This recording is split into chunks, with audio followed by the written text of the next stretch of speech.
Sorry for those technical difficulties. Jennifer White made 1 of 2, and on the other end, Edwards misses the putback. Kelsey able to keep it in bounds. It's Kelsey, Rivera, Matthew, Edwards, and Jordan. Kelsey is fouled there on the drive. Looks like it's going to go on Carter, which should be her 4th. It is the 4th on Kayla Carter, the freshman out of Hamilton, Mass. Matthew, the inbounder, will go up top for Rivera. The Beacons trailing by 21. Kelsey takes the 3 and knocks it down. She's into double figures with 12. Second only to Jordan, who has 25. Saucier back for De Silva. Tapped away from behind by Rivera, but there's no Beacons there. White up top for De Silva, finds Saucier, fakes the pass for Carter. Now it's White across for Saucier with 9. Dribbles over. White takes the 3, too strong. Rebound into the hands of Carter. The Beacons didn't get a body on her. Beacons stripped the ball away. It's Rivera with trailers behind. Jump fakes, misses it. Picked up by White. 2 players ahead for Bridgewater State. Perfect pass into the hands of Lin, who knocks it down. That'll force a Bridgewater State timeout. We'll take a timeout along with the teams. The lead back out to 20 for Bridgewater State.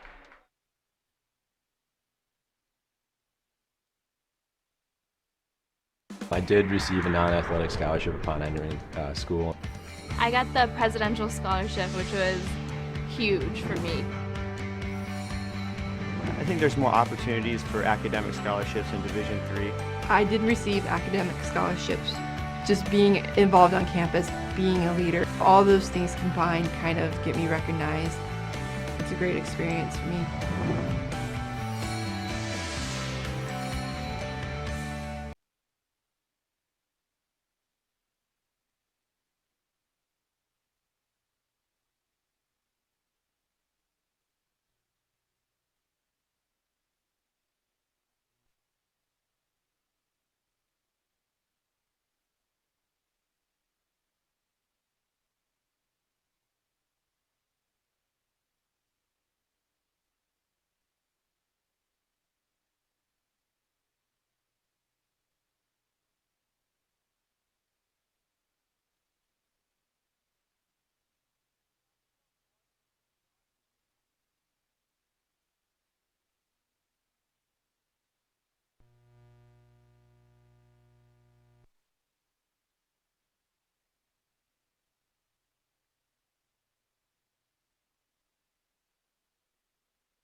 Matthew to inbound for the Beacons. 7:43 to go in this non-conference contest. Bridgewater State looks well on their way to snapping a 5-game losing streak and a 3-game streak against the Beacons. Edwards from the elbow up top. Rivera will try a 3. Drains it. Beacons back to within 17. They cut it to 18 in the third quarter. This is as close as they've been in the second half. Saucier for White and Carter playing with those 4 fouls. It was 47-28 at halftime. Saucier dribbles it off her hip, and the Beacons will get it back with 7:02 to go. Can the Beacons put a run together and really get back in this game? We'll see DeSantis check in for White. I think Bridget Casey had that same idea and didn't want to have any of it. Rivera picks up the dribble. Lin pressuring her along the sideline. Matthew gives it right back for Rivera. Back for Matthew. Cross for Kelsey. Kelsey looking to drive up and under, puts it in. Give her 14, and the Beacons' deficit is 15. Saucier asking for help against this full court pressure. Across for De Silva. The Beacons trying to double her. Gets it off for Lin. Jordan nearly had the turnover. Near side for DeSantis, who had Carter. Gives it back for Saucier. Bridgewater State eating into each shot clock. Lin is swatted by Edwards and picks up the loose ball.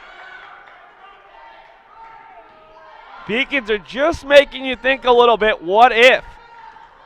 Matthew, double team, kicks it out wide open. Rivera for 3. Give it to her. Why not? 12-point game with 6:07 to go. And the Beacons faithful coming alive. Got a timeout on the floor. Take it with them. The Beacons as close as they've been since the first quarter, trailing by 12. Moving from Turkey, it was a rough journey for me because when you don't really speak the language that well and when you don't really fit in the crowd, it's very easy to disappear. But I decided not to give up, and UMass helped me.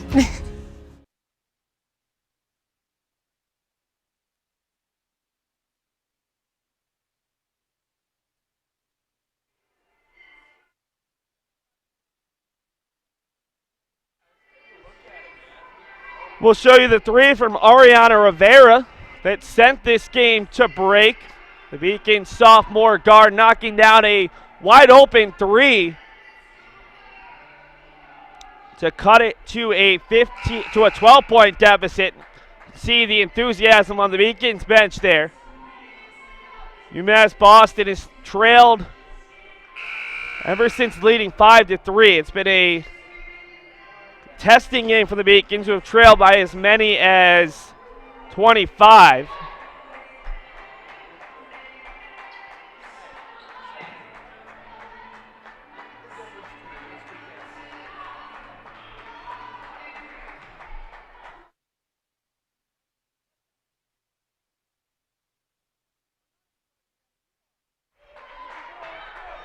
Beacons in some full court pressure out of the break. Still 6 minutes left. DeSantis catches in the front court. Nearly loses the dribble. Trying to find Saucer. Instead, she'll find De Silva. Had Lindland down low for a moment. Still 16 on the shot clock. Saucer for Page back into the game for Carter. DeSantis double teamed, and she'll draw the foul on Matthew. That's 5 on Katie Matthew. And she'll head to the bench. Christina Ball looking down her bench, trying to figure it out. She's got Quinones and Burston, the two players who have played alongside Illabodi. She also has Kiana Prince and Crystal Martinez potentially. She'll go with Burston, team starting point guard.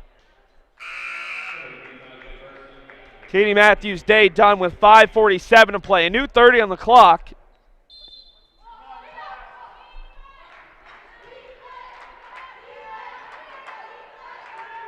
De Silva for Saucier, and now Page, who was so lethal in the first half. Throws it down low looking for DeSantis. Picked off by Burston. Burston into the front court. Still 5:30 to go, just a 12-point deficit. I say just because it's been 20 or more for most of this game. Rivera looking for Jordan, floats it in there. Jordan a little bit too short on the layup attempt. She's scoreless here in the fourth, and De Silva's called for the double dribble as Burston came in and caught her just a little bit. Silva was looking up floor. Burston snuck in, forced her to think about it, and that forced the turnover. Beacons have been doing this fourth quarter comeback without Jordan offensively. 25 in the first three. Scoreless here in quarter four. See if they go to her on this possession. Burston over for Jordan, nearly taken away by De Silva. Double team. Jordan loses it. De Silva's there fighting for it. Got a tie up. It'll stay with the Beacons. Jordan sporting knee braces on both knees. Did suffer knee injury first semester that she's playing through. Have to wonder how she's feeling after playing the majority of this game. Burston looking for help. Gets it in. It's off Saucier, and she's able to hold on. Throws it ahead for Lindland. Lindland out ahead of the pack. Kelsey trying to come back, and she strips it, but she's going to be called for the foul. Be 2 free throws for Lindland as Kelsey raced back, but couldn't quite get there in time. It's the second on Kelsey, the third on the Beacons. And we'll see Jessie Lindland take a pair of free throws, trying to widen the cushion a bit for Bridgewater State.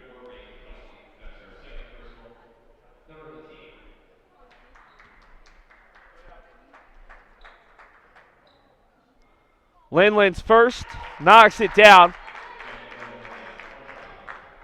This free throw shooting by Bridgewater State has made a huge difference. If they were shooting 58% today instead of closer to 80%, this lead would only be 9 instead of 13 as Kelsey wins the rebound against Page. Still just a 13-point game with 4:55 left. Burston for Kelsey. Jordan looking for Edwards on the block against Page. Looking to turn, has to pull it out. Burston will give it over for Kelsey with 12. Raven looking to dribble, tries to go all the way, throws it up off the glass. Edwards fighting for the rebound against a pair of players, and DeSantis is going to be called for reaching in. Just really got her arms stuck with Edwards' arms around her and the ball. It's the 4th on Bridgewater State. The next foul on either side will lead to the double bonus. Burston turned the ball over on the last inbound. It's what Matthew was in charge of when she was in the game. Finds Jordan. Rivera thought about the 3. Down low for Edwards, working the smaller to Silva. Has to pull it out for Burston. Takes a deep 3. Banks it in. It's a 10-point game. That was an NBA distance 3, and Tajay Burston used the glass and the front of the rim to get that one to fall. DeSantis for Saucier. 4:05 to go. The Beacons as close as they've been since the opening quarter. Page working on Edwards. Looks for De Silva, the cutter. Now it's Saucier. Down low, wide open. Lindland too strong, and Jordan has the rebound. Don't go anywhere, folks. If you stuck with us this long, this could be a fun finish. Rivera moved her feet too quickly, called for the travel. It's been a case of the happy feet with UMass Boston in this one.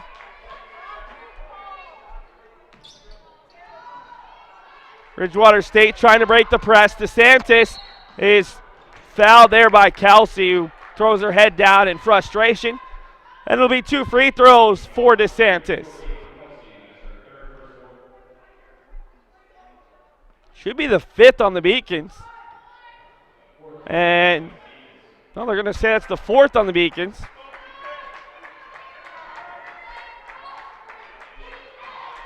Saucier on the inbound will find Page. Expect Bridgewater State to use the full 30 here, leading by 10.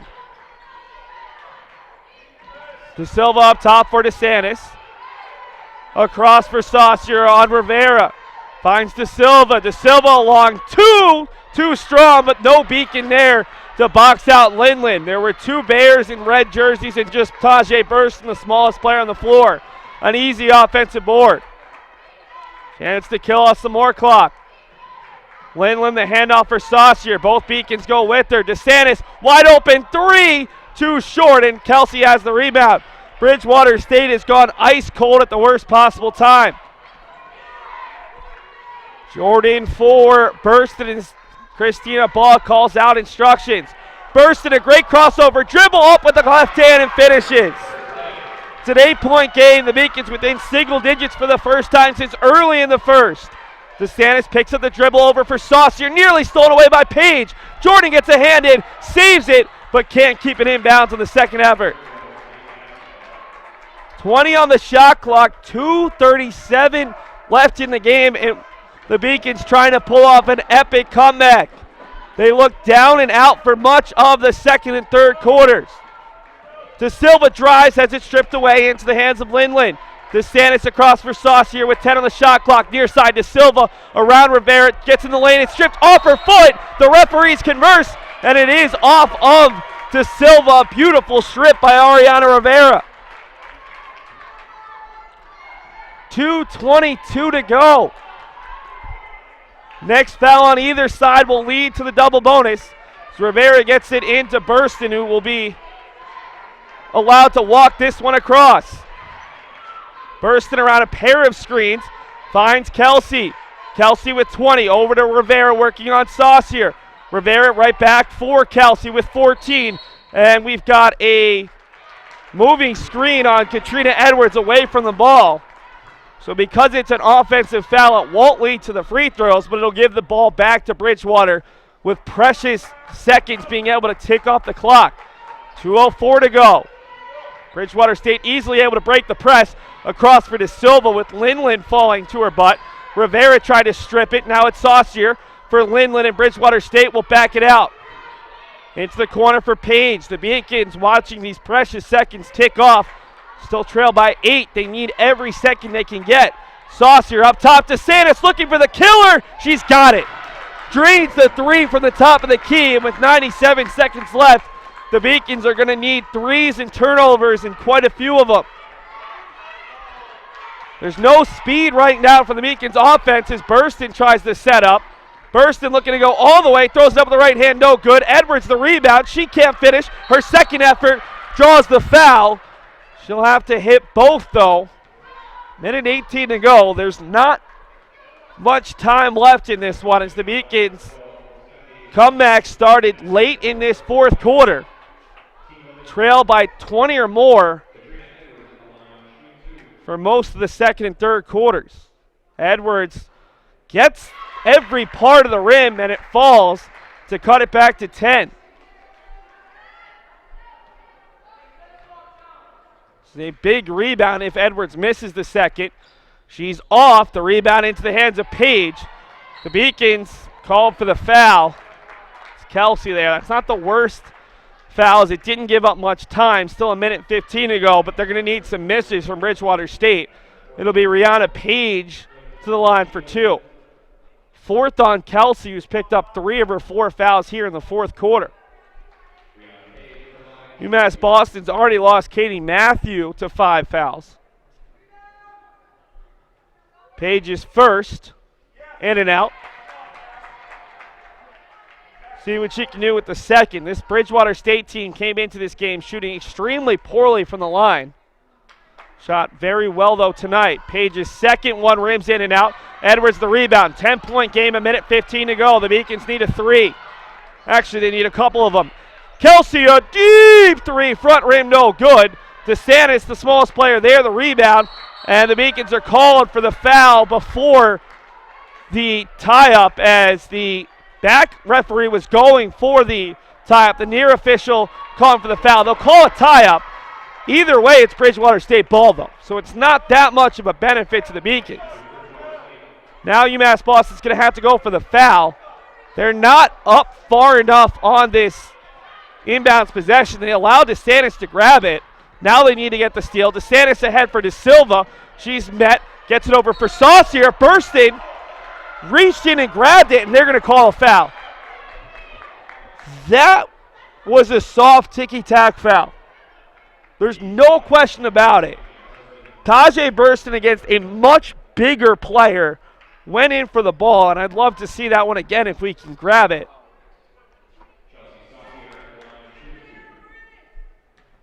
There are a lot of questionable 50-50 calls, but in a game that this much physicality has been allowed, when the smallest player on the floor makes that little contact, that's a bit surprising. As Saucier hits the first to stretch it to 11. Bringing that highlight right now as you see Burston literally just going in. It looks like she gets both hands on the ball, maybe a bit of hip-to-hip contact. Saucier hits both, makes it a 12-point game. Burston into the front court. She'll give it over for Rivera. Rivera from 4 feet is fouled, and she'll head to the line for 2. At this point, it's just semantics. Not much time left. 47.1 seconds.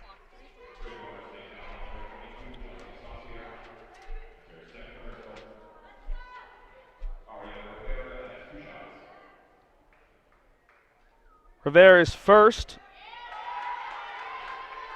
Uses every part of the rim and knocks it down. That foul was on Saucier, her second. Carter and White check out. Page is back on alongside De Silva as Bridget Casey goes a little bit of offense for defense. Rivera short on the second. Edwards the foul. Takes a dribble off the glass, and the Beacons within 9. They were as close as 8 earlier. DeSantis going backwards here. Finds Saucier. Throws it ahead for Linland. And the Beacons need a foul here with 21 seconds. Going for the steal still. And Jordan will finally give it up on Saucier.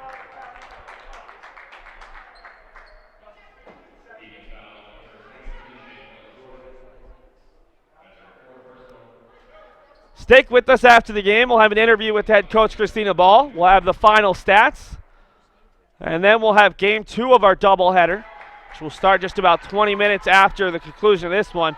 The 2 men's basketball teams for these schools facing off. Start time no earlier than 7 p.m. Saucier hits both. pushing it back to 10 and pretty much icing this game. Start time apparently be a little bit later than 7 o'clock, already 6:52 here on the East Coast.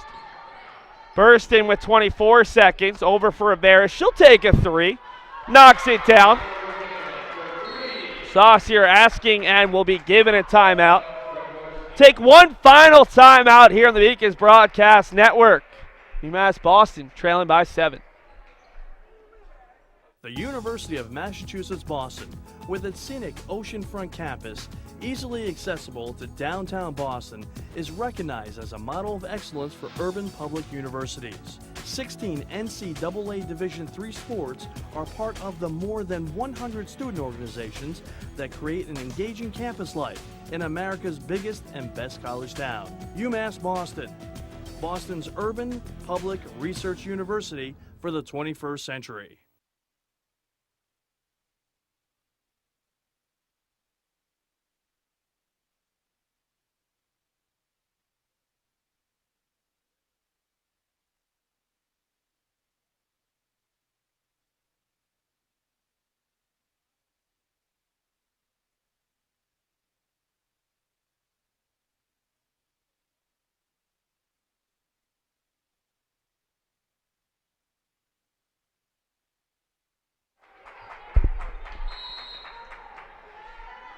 Page looking for a teammate, finds Lindland, the Beacons double teamer, and this time it's a very easy call.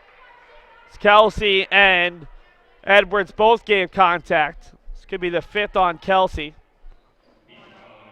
It'll be the 4th on Edwards instead.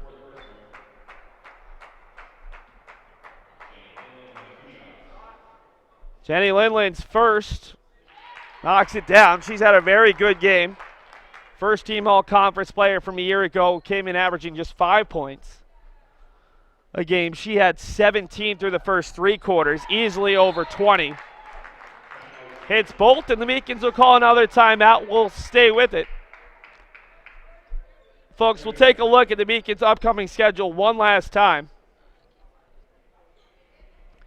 UMass Boston will stay at home this Saturday. Take on Rhode Island College at 1 p.m. We'll have the pregame show starting at 12:45. Then they're at Plymouth State on Wednesday at 5:30 p.m. And next Saturday at home against the reigning conference champions, a rematch of last year's conference tournament championship game, and in fact the year before's as well. The Beacons and Warriors have faced off in each of the last 2 title games. The Warriors defeated the Beacons in each of those games. 2 years ago, it was actually in overtime.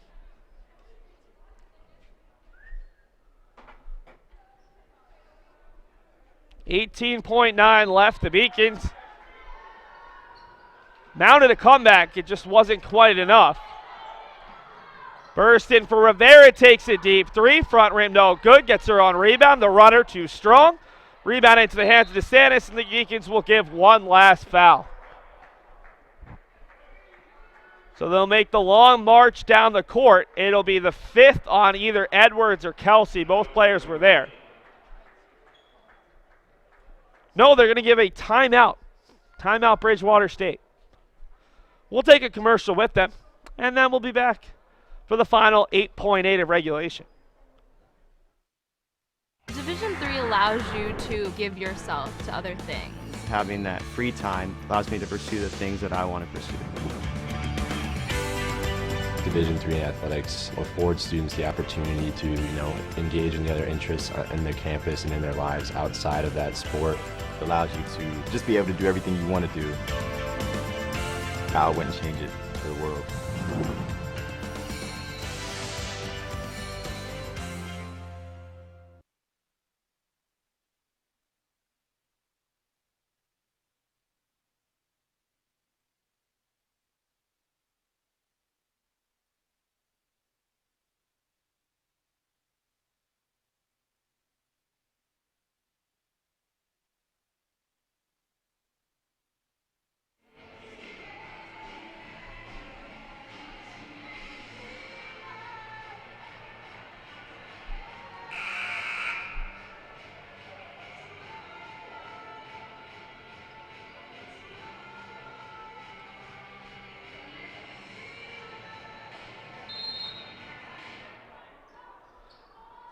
DeSantis to inbound one final time. She finds Linland, and Kelsey gives her 5th foul.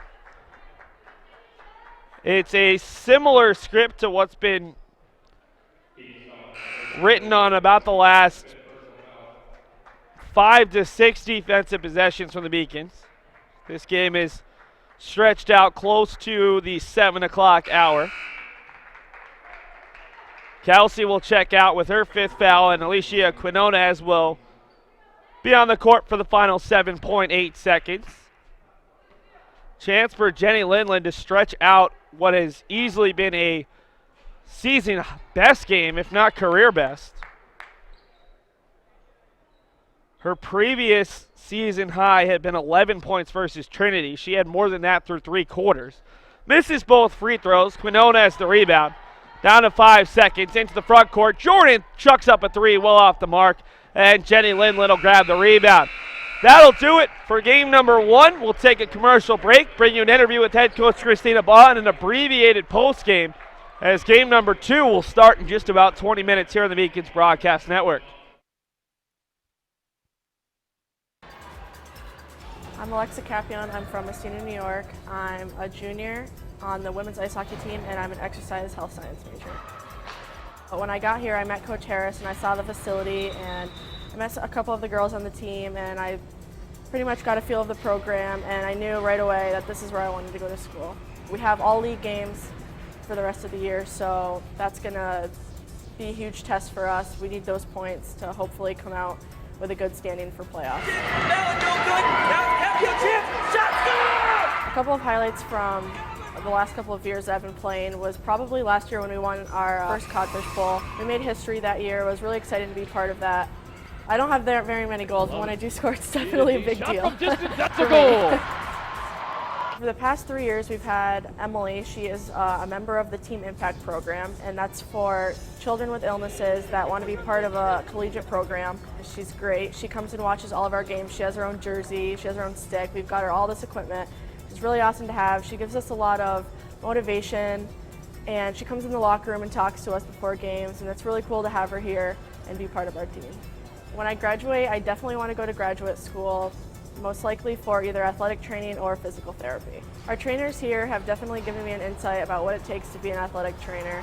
They're always on top of everything. They always know how to help us and what to do and what not to do. They're always there for us when we need them, and that's given me a lot of help with what I could be doing after I graduate, so that's nice to have them.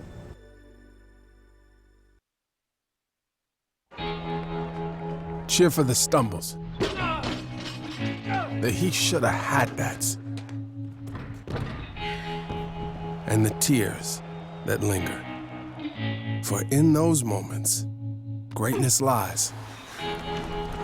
There you will find the provoked, the determined, the unified.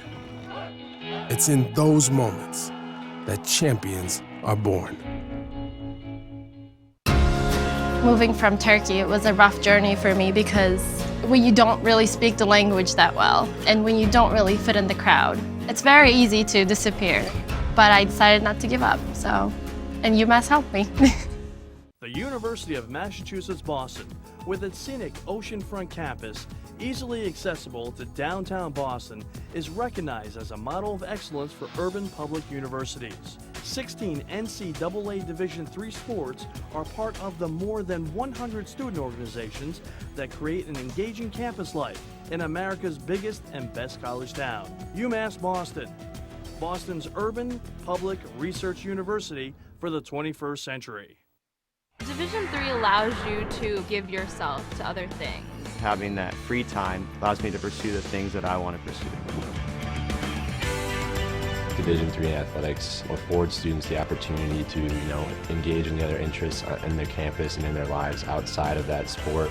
It allows you to just be able to do everything you want to do. I wouldn't change it for the world.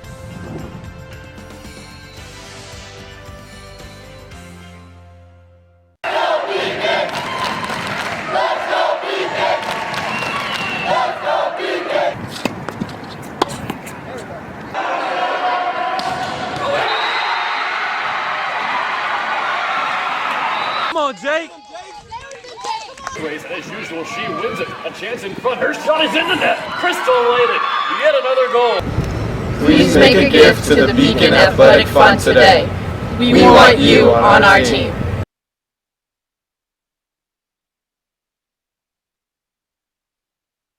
In court level with head coach Christina Ball. Coach, your team struggled to get back into it. Finally, the fourth quarter, you seem to gain some momentum. How do you carry that over into Saturday, looking for a better start against the conference opponent? Man, that's $1 million question, Seth. We got to get back to the drawing board and just get back to Beacon basketball, which is blue collar, hard nosed, and earning everything we get. We didn't do that tonight. We didn't deserve to win this game tonight. And in the last 3 games, we've played really hard for 1 quarter, and it can't be just because we score. We got to get more excited about defending and rebounding. One player who's really seemed to found her scoring stroke is the senior Chantel Jordan, 25 today, a new career high. What has Chantel done from last year to this year to become a scoring threat? Just confidence, man. You know, I told her last year, I think it really turned the corner for her. She had to do 3 things: defend the best player, make mid-range jumpers, and offensive rebound. And I think once she was able to focus on smaller details, it really excelled her to be able to just focus on those things. Thanks so much for your time, Coach. Better luck on Saturday. We'll head back up top right now and take a look at the highlights from those 3rd and 4th quarters, and then we'll wrap up on the Beacons Broadcast Network.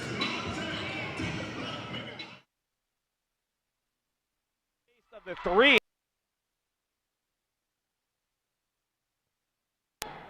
Able to get it over to Kelsey, although just barely. Kelsey pulls up from 6 feet and knocks down the baseline jumper. The Beacons coaching staff shouting out instructions down low for Illabodi, able to finish with such a screen from Lindley, looking to go all the way. The foul comes from Illabodi and no count. What an answer for Rivera. The Beacons trailing by 21. Kelsey takes the 3 and knocks it down. It's the Beacons. Edwards from the elbow up top. Rivera will try a 3, drains it for Matthew. Cross for Kelsey. Kelsey looking to drive up and under, puts it in. Matthew, double team, kicks it out, wide open. Rivera for 3, give it to her. Edwards working the smaller to Silva, has to pull it out for Burston, takes a deep 3, banks it in. Christina Ball calls out instructions. Burston, a great crossover, dribble up with the left hand and finishes. They can get Saucier up top to Santos, looking for the killer. She's got it. She's met, gets it over for Saucier. Burston reached it.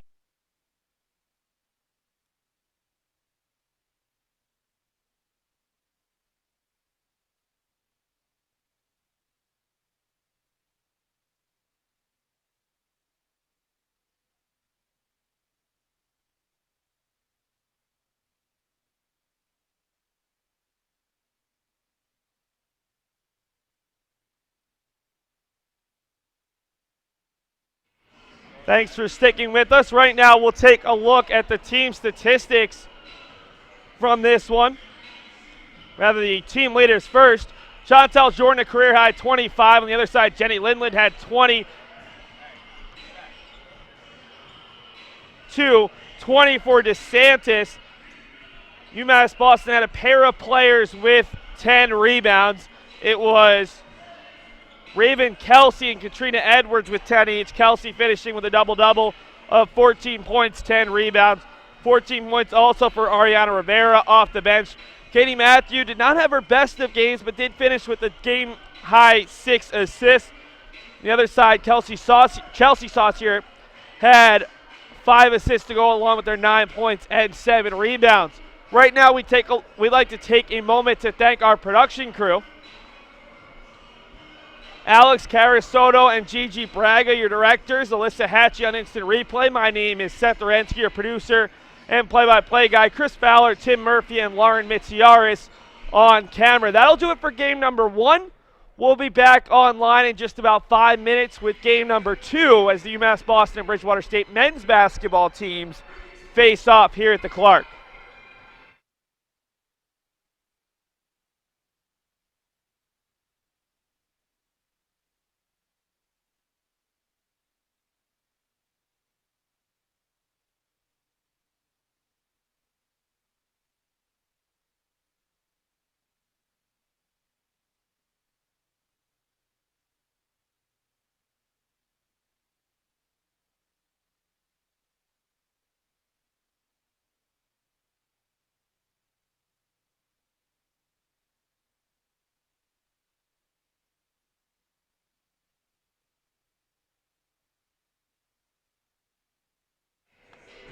Hello, folks, and welcome into the Clark Athletic Center.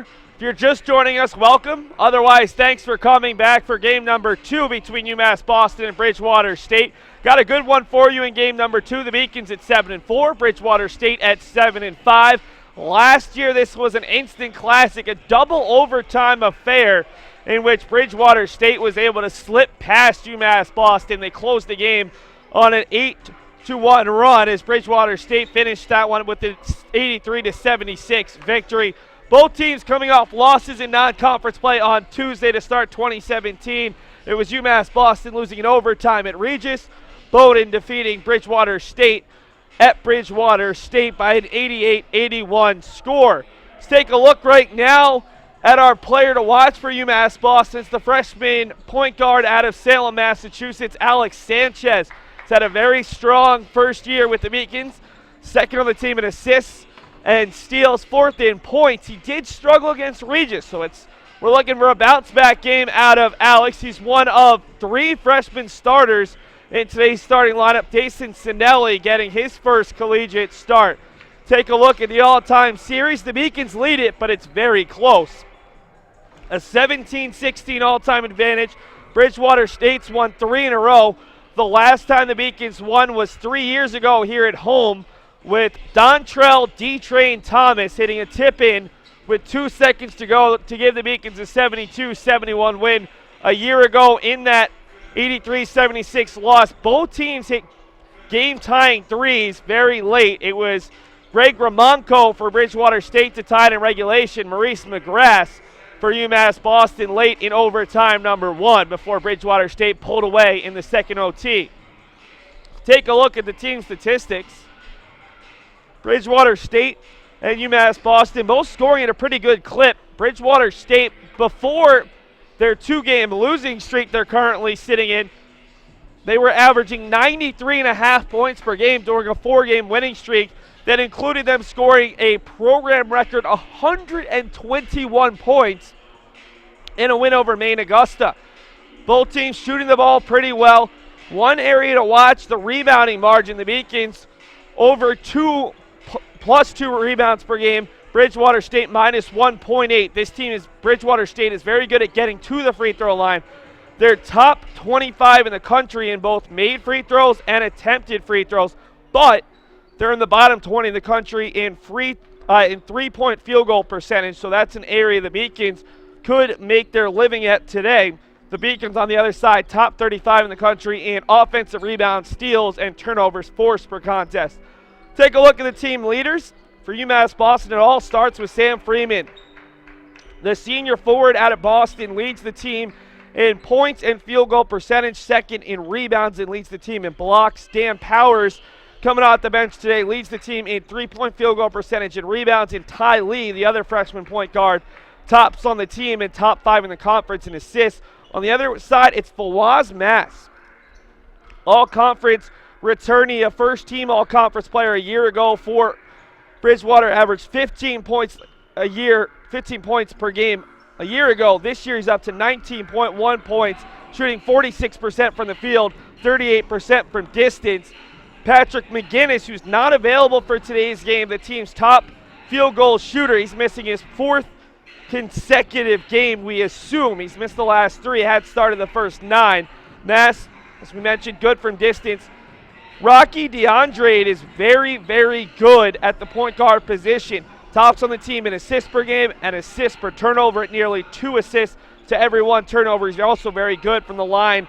And the team's top rebounder on a team that does not rebound particularly well, Joseph Carty, the junior out of Natick, Mass., the second-team all-conference player as a sophomore.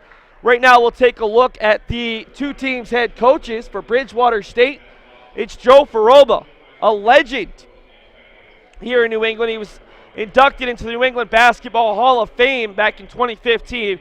4-time MASCAC Coach of the Year, a career record of 360 and 300. He's made 6 trips to the NCAA tournament, including winning 5 in a row a couple years ago. Most recently, they made it to the NCAA tournament in 2014. He actually graduated from Boston State. For those of you who don't know, Boston State was the precursor to UMass Boston. The 2 schools merged, and eventually it just became UMass Boston. Right now, we'll take a look at UMass Boston's head coach, a little bit younger, a little bit still learning the job a bit more. Jason Harris, the Beacons' second-year head coach, 13-23 overall. He's led the Beacons to their much better start than in year one when he went 6-19. He'll take on his alma mater on Saturday against Rhode Island College. Right now, we'll take a look at the team's starters. One surprise on both sides. Rocky DeAndre will be in the backcourt with Keon Armstrong. Armstrong, a senior guard out of Brockton, Mass. He's making just his third start of the year. He's been a super sub this season, averaging 10.3 points, 3.2 rebounds per game. Joined out there by Greg Ramonko, one of the four captains on this year's team, a senior forward out of Mansfield, Mass., averaging 7.8 points, 3.3 rebounds, and 1.4 assists. Fawaz Mass, the team's top scorer, a senior guard at 6'1", 185. And then Michael Soares, senior forward out of Milton, Mass., who made his first start of the season against Bowdoin on Tuesday. He's averaging 4.2 points and 3.1 rebounds. For the Beacons, there's one big change as well. Alex Sanchez and Ty Lee, the two freshman point guards who have been playing together for most of the season. It's Dason Sinelli getting his first collegiate start. Sinelli, a freshman guard out of Boston, had come off the bench in each of the team's first 11 games. Comes into this one with 33 points on 13 of 22 shooting, 25 rebounds, and 7 assists. He'll be out there with Sam Freeman averaging just under 20 points per game. And Kareem Kirksey, the senior transfer out of MCLA in his first year at the Beacons, senior guard out of Dorchester, Mass., is averaging 9.7 points, 9.6 points, 4.6 rebounds, and shooting just under 46%, as you see Jason Harris there on your screen, the Beacons' second-year head coach. Teams are ready, and so are we. My name is Seth Dorensky, bringing the action here on the Beacons Broadcast Network. It'll be Freeman jumping against Soares, who makes sure to get a dap from every player out there. Michael Soares showing his friendliness. Bridgewater State in the road red with the black numbers and white trim. The Beacons in the home whites with the blue numbers and white trim. The Beacons win the opening tap. It's Sanchez up top for Sinelli, who sports the blonde tips. Lee down low for Freeman, working on Soares. The turnaround fadeaway knocks it down. Freeman has an arsenal of moves at his disposal. He had a huge game against Tufts, scoring nearly 30 points in a win over a Tufts team that was ranked in the top 5 at that point. Ball controlled here by Fawaz Mass, the top scorer for Bridgewater. Soares will hand it off for Mass, pulls up over the smaller Lee, and he answers Freeman's early volley with one of his own. 2-2 in the opening 45 seconds. A little bit full court pressure from Bridgewater. Lee ahead for Kirksey. Freeman was alone down low. Will take one dribble, loses it. Now he goes up with the right hand, too strong. Sinelli the offensive board, and he'll dribble out. Dason has incredible athleticism, still working on his shot at the collegiate level. But he's a spark plug, and the Beacons will bring two of their better players off the bench, Dan Powers and Iser Barnes. Sanchez looking for Kirksey. Knocked off the hands of Mass and out of bounds. Bridgewater opening this one in a 2-3 zone defense with Soares in the middle. Mass to his right and Ramonko to his left. Lee up top for Sinelli. Now to Sanchez. The Beacons with 3 freshmen and 2 seniors in the starting lineup. Lee for Freeman, deep 2 from the corner. Give him 4 points early on. On the other side, Bridgewater State starting 3 seniors and 2 juniors, just as they've done all season long. 4 of their starters had started every game prior to today. Got a foul there on Sanchez, working against Rocky DeAndre. First foul on Sanchez, first on the Beacons.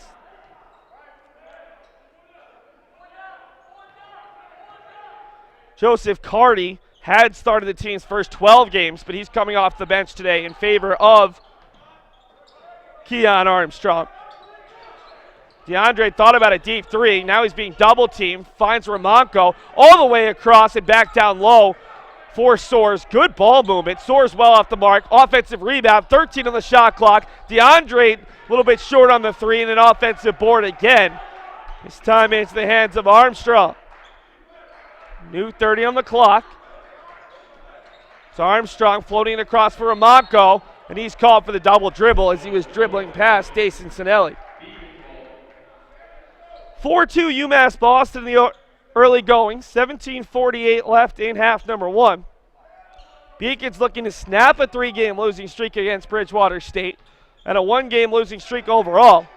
Bridgewater State trying to tie up the all-time series at 17, snap a 2-game losing streak. Every team in tonight's doubleheader came into this game off a loss. Lee for Kirksey as the Beacons try to dissect this 2-3 zone. To the near side, Sanchez along 2. He's a bit too strong. Kirksey off the putback and easily puts it home. No one got a body on him. DeAndre has to be slowed down by Sinelli. Looks to go all the way, lays it out, wide open Mass. He'll kick it out, extra pass for Armstrong. And Bridgewater State cuts the deficit to 1 at 6-5. And I know how powerful words can be. Good tempo to start this contest. Kirksey over to Freeman, right back. Cream not a big-time three-point shooter. Looked for Freeman, and it's off of Sam's foot and out of bounds.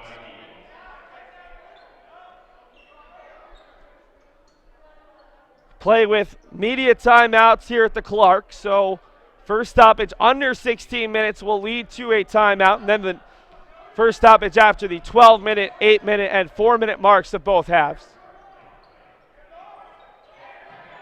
Jason Harris, former assistant coach at LIU Brooklyn, a Division I school, preferring that look as Sanchez tips it out of bounds after the Beacons turn it over. 28 on the shot clock. Joe Faroba calling out instructions. Faroba joined on the bench by associate head coach Mike Donovan as Mass passed up the shot. Now he gets it to Soares, nearly stripped by Kirksey. Back out top for DeAndre. Then he has a slew of assistants as there's a long 3 from DeAndre. Back-to-back triples for Bridgewater State to take an 8-6 lead. Bob DeBerry, Chris Perrin, Brian Rabenskis, and David Wallace. The Beacons have 4 assistants of their own. Adam Blake, Jamie Morrison, Matt Adams, and Quadri Allen. A lot of voices calling out instructions tonight. Kirksey looking for Freeman.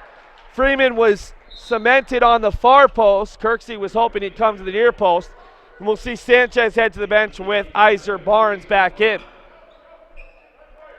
Beacons will go with some full court pressure. 3 players in the front court. Ball ahead for Ramonko, looking for Soares, working on the smaller Sinelli and Barnes. Kicks it out for Mass, who hasn't scored since the opening possession. Now it's Soares who gets stripped. It's a jump ball. It'll stay with Bridgewater after the mini timeout. We'll take a break along with the teams. It's Bridgewater out to an early 8-6 advantage with 15:48 to go in half number 1. I'm a Division III student athlete, and I know how powerful words can be. The term gay doesn't mean stupid, lame, or less than. So I pledge to speak up if I hear the term gay used in a derogatory way or any other homophobic terms. If you can play in Division III. I'm a Division III student athlete, and my teammates unconditionally accepted me as part of their family. So now I pledge to do the same for others. If you can play in Division III.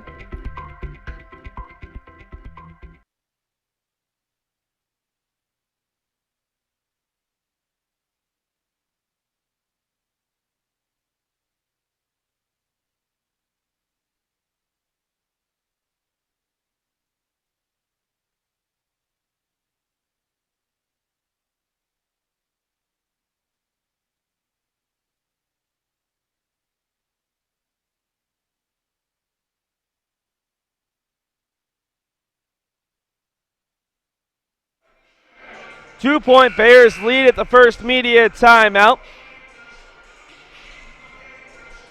Looking at that last timeout for UMass Boston against Regis, the Beacons had a chance to win it in regulation. Ty Lee had a layup go in and out at the buzzer, and then Regis able to finish the game on a nice little run of 8-1 over the final 148. Snapped a run in which the Beacons have won 4 of 5. Mass into the corner for Ramonko. Same 5 out there for both teams. Soares a long 2. Drains it with the foot on the line.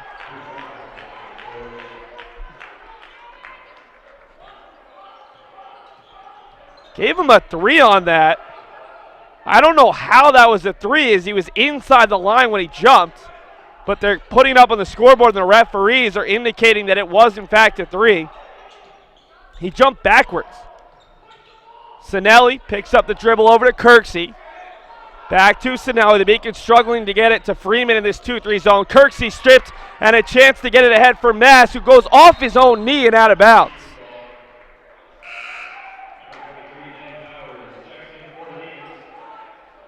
And Jason Harris is making that same argument right now. There is no way that that was a 3-point shot. But it's up on the scoreboard, and the referee still arguing that it was a 3. UMass Boston will bring Dan Powers on in favor of Dason Sinelli.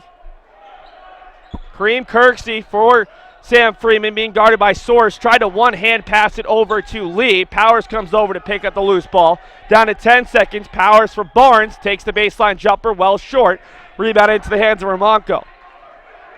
UMass Boston does not seem comfortable right now against the 2-3 zone. DeAndre for Mass. The smaller Lee working against him. DeAndre trying to get to his favorite left hand. Nearly lost the dribble. Now he spins back to the left side. DeAndre working on Kirksey. Nice little battle behind the back dribble. Over for Ramonko. Over the longer Freeman. Drains it. Sam Freeman with a strong closeout, but it wasn't enough. Bridgewater State, they're on a run. They lead 14-6. It forces the Beacons timeout, and we'll take one with them. 14:07 to go. Bridgewater State out to their largest lead of the game at 8.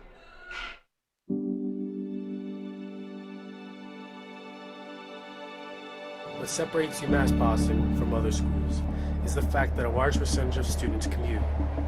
For me, it takes 2 hours each day to go to and from school, but every second has been worth it because the students that come here are serious about learning, they value their education, and understand where it'll take them in the future.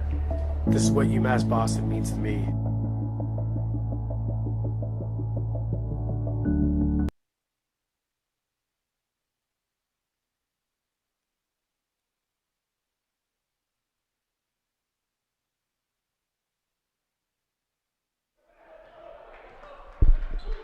Ty Lee, Iser Barnes, Kareem Kirksey, Sam Freeman, and Dan Powers out of the timeout for the Beacons, looking to get some offense going. Freeman had an early 4.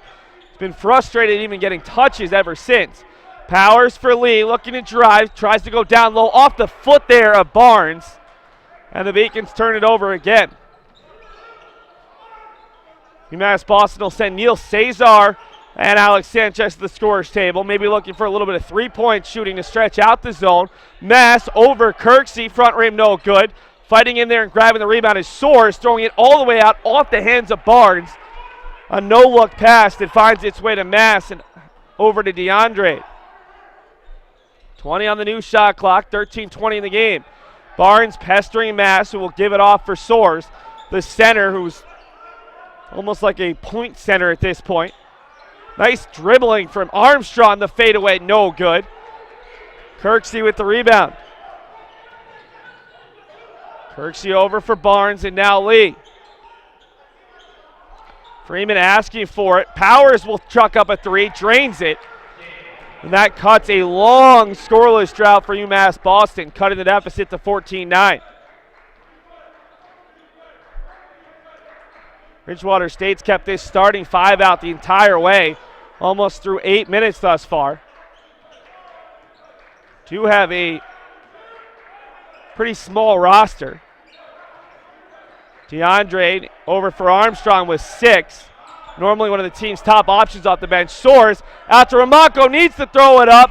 Too strong and the rebound loose. Freeman couldn't get it over Soares. Mass the rebound, puts it in on the second chance. Freeman might have been being held there by Soares, no call. Lee through the double team, he lost the ball, but they're going to call the foul on the attempted strip. Bails out the Beacons. We'll see Sanchez, Cesar, and Sinelli check in for the 3 smallest players on the floor for the Beacons, Kirksey, Lee, and Barnes. Powers and Freeman, the Beacons' 2 senior big men, will stay on. They've combined for 7 of the Beacons' first 9. Sanchez looking to get his way through. The floater puts it in with the left hand. Beautiful little work there from Alex Sanchez. That last foul was on Mass, his first, team's first. Just 2 fouls total through the opening couple minutes. Sanchez gets his hands on it and able to come away with the steal. Alex looking to drive past the left hand lay-in, drops off the front rim. He's got 4 in a row. The Beacons' deficit is 3. Next whistle will take us to immediate timeout. The Beacons have woken up a bit. Soares for DeAndre, being guarded by Sinelli. Sinelli trips up DeAndre, no call. Mass all the way to the hoop, draws the contact. It was like a bullet heading to the rim there, and it was difficult to slow him down. That'll be immediate timeout. We'll get to the name on the sub for Bridgewater State after the break. UMass Boston trails 16-13.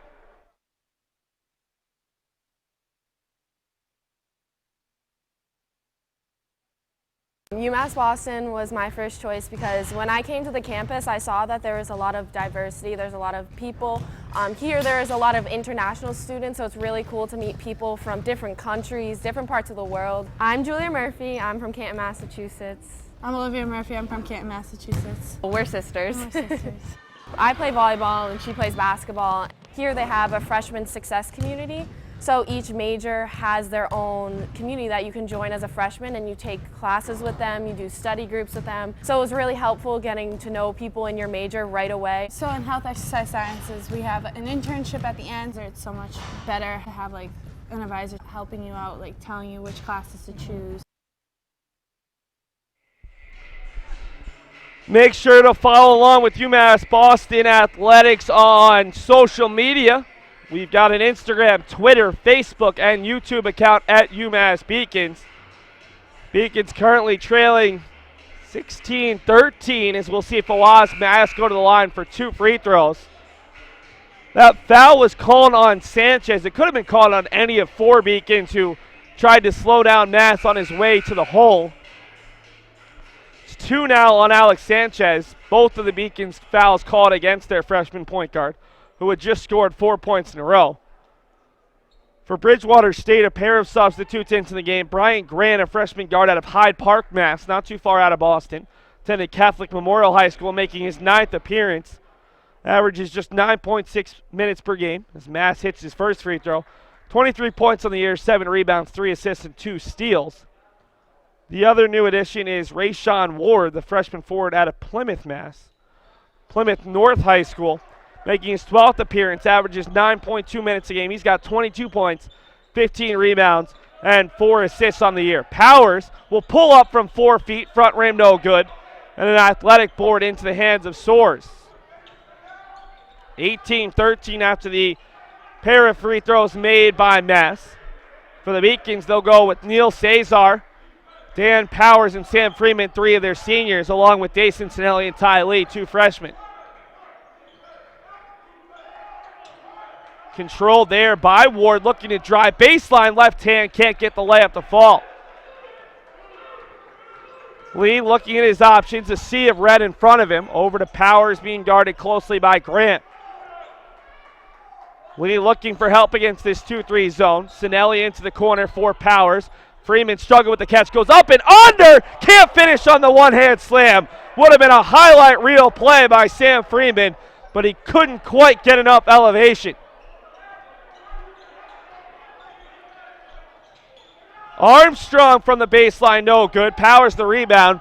The Beacons are not able to leak out in transition, though. Bridgewater State doing a good job of getting back. Corner 3 from Cesar, too strong. And the rebound into the hands of Armstrong. Mass around Sinelli all the way in with the left hand. A pretty finish from Fawaz Mass, senior out of Taunton. He's hit double-digit points in every game. In fact, 13 or more in every game. He's reached the 20-point mark 6 times, including 28 against Greensboro down in North Carolina. Bridgewater State had a pretty cool opportunity. They practiced at Duke University while they were down in North Carolina.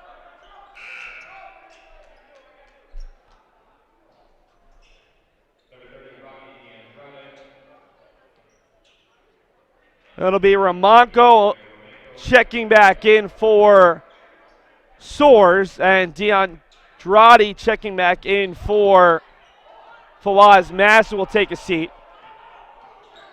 Bridgewater State leading by 7.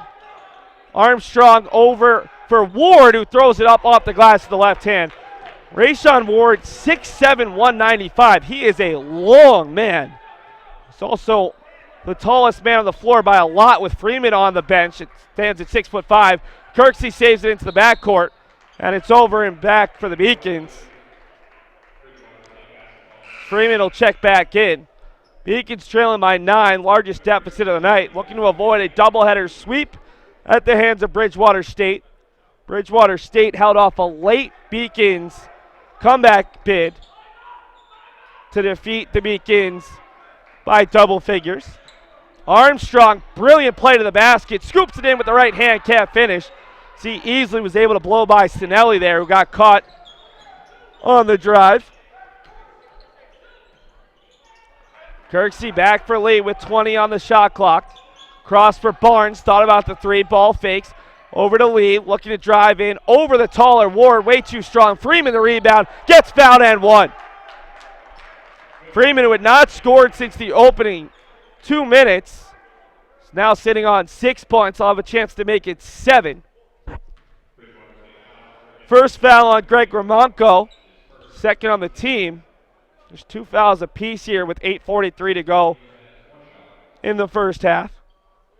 Freeman, the big man, knocks down the free throw to cut the deficit to 6. He's got 7 overall on the season, shooting 76% from the free throw line on a team-high 50 attempts.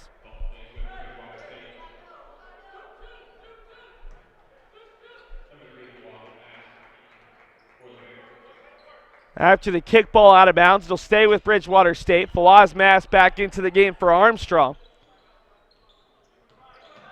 Wide open Mass, and he'll take the 3 from the top of the key. It's almost as if Isaac Barnes was just challenging him to take it, and Mass thought about it. Why not? Able to knock down the triple. Stretches the lead to 25-16. Sinelli looking to drive in. Over Ramonko, got a piece of it. And now it's DeAndre has the trailer in Grant. Instead, he takes it himself and finishes over Lee. 27-16, largest lead of the game for Bridgewater State at 11. Next stoppage will be immediate timeout. The Beacons might need it to figure things out. Sinelli nearly has it stolen away by Grant. The out of bounds will get that timeout right here. Bridgewater State leads by 11 here at the Clark Athletic Center.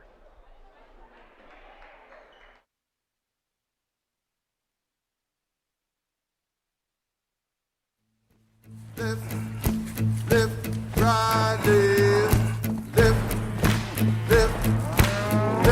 right, lift. Lift, right, lift, right, lift, right, lift. Lift, right, lift, right, lift, right, lift. Lift, right, lift, right, lift, right, lift. Lift, right, lift, right, lift, right, lift. Oh, come on now, all together now, don't stop, on the road now, sound off.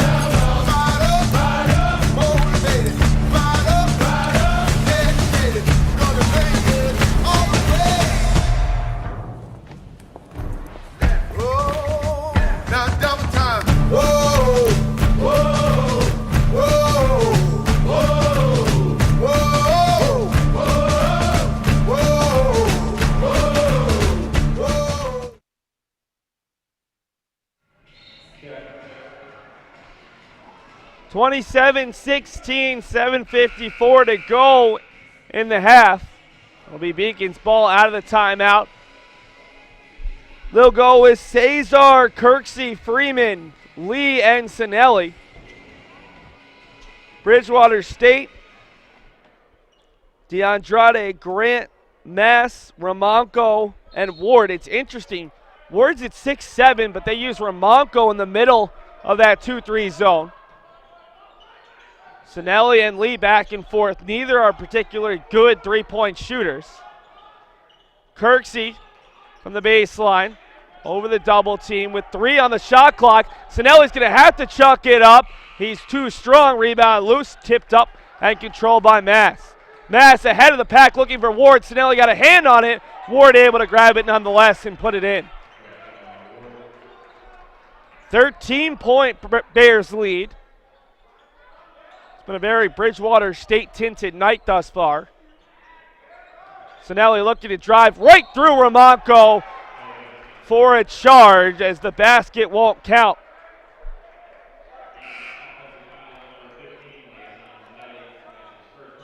Dayson called for his first team's third. He'll head to the bench along with Ty Lee. So Ramonco got there in time.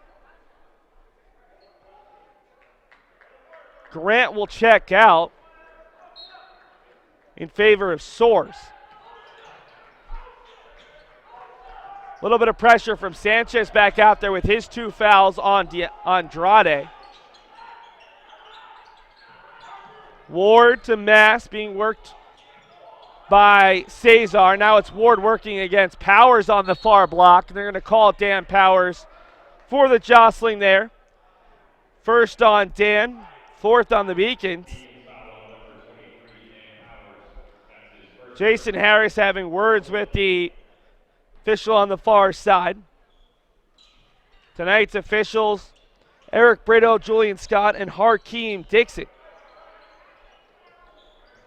DeAndrade a deep 3, drains it. Got a pick to free him up from Alex Sanchez and then hit a deep one. Bridgewater State is doubling up UMass Boston at this point, 32-16. Sanchez for Kirksey. I don't think the Beacons have hit a 3 at this point. Bridgewater State's hit at least 3, if not more. Freeman can't catch the entry pass. Went off through his hands and off his shoulder. And Ward will easily bring it across half court. Ward over for DeAndrade as the Beacons, 4 assistants, talk it over, trying to figure something out. They'll send 2 players farther down the bench, Mohana Gabor and William Butts in. DeAndrade up top for Ramonco, wide open. Moss, not the guy you want wide open. He misses this one though. Sanchez drips it off for Powers, looking for his second 3. No good. Kirksey the rebound over a Bridgewater State player. Freeman's tip falls. Freeman's got 9 of the Beacons' 18. UMass Boston does have 1 3, as Gabor and Butts will head back to the scorer's table after that tip. Sanchez all the way to the tin, can't finish, but draws the foul on Soares. As Bridgewater State never picked him up in transition. It's the 3rd on Bridgewater State. And we'll see Alex Sanchez, our player to watch, take a pair of free throws. Came into this one shooting 66.7% from the free throw line. He's got 4 points here in half number 1. Averages just under 10 a game. Give him 5 now on the night.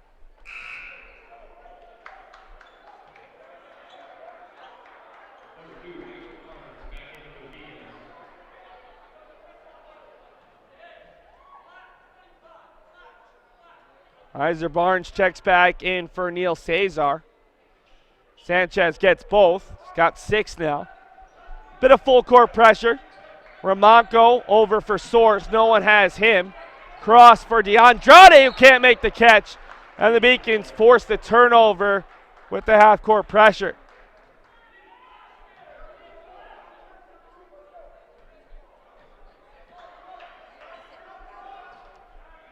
Sanchez works around a Freeman screen, looking for Kirksey. Ramonco uses his wingspan and knocked it out of bounds.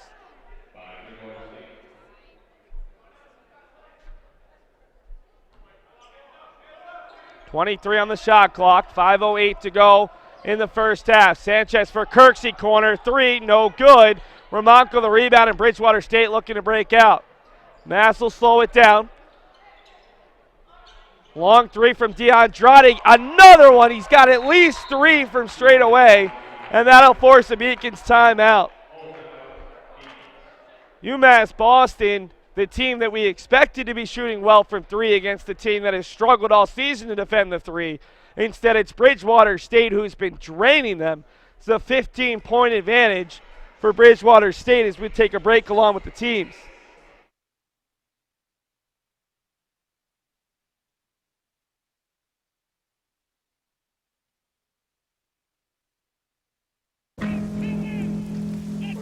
Celebrate the soggy shoes and the slow starts. Celebrate the lessons learned along the way.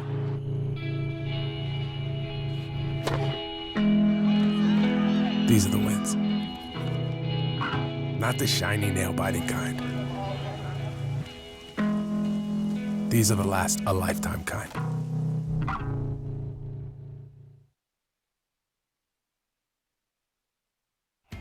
Something I discovered You in see the myself deep is three that there out of the timeout from DeAndrade. Just sort of catapulted that one up.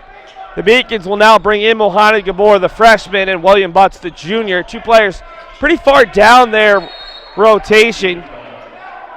Ty Lee's going to check in for Sanchez. It'll be Barnes, Lee, Powers, Gabor, and Butts. Butts saw time against Regis on Tuesday. Hasn't seen a lot of action this year as Gabor's going to take a triple. Floats that one up off the glass, no good. Powers tried to knock the rebound out for Gabor, but picked up by DeAndrade. Mohamed out of Arlington, Mass. His 7th appearance, 29 total minutes, as DeAndrade is putting on a clinic. He's got another 3. William Butts, a junior forward out of Stoneham, Mass, making just his 5th appearance. 13 total minutes prior to tonight. Beacons trailing by 18 with 4 minutes to go in the half. Controlled up top by Lee over for Gabor. Powers inside the 2-3 zone. Up with the left hand. A nice little shovel shot. The Beacons trail by 16. Rombanco's going to try his hand at a deep triple. Bit too strong there, and Lee with the rebound. Lee finds Barnes up and under, too strong, gets his own rebound, puts it up a second time. Icer able to connect, and the deficit is a pair of touchdowns. Mass working on Barnes. They make contact, and Icer's called for the foul there. It's Icer's first, team's 5th. And that'll cause immediate timeout. We'll get a stoppage for the final time here in half number 1, perhaps. It's a 14-point Bridgewater State lead.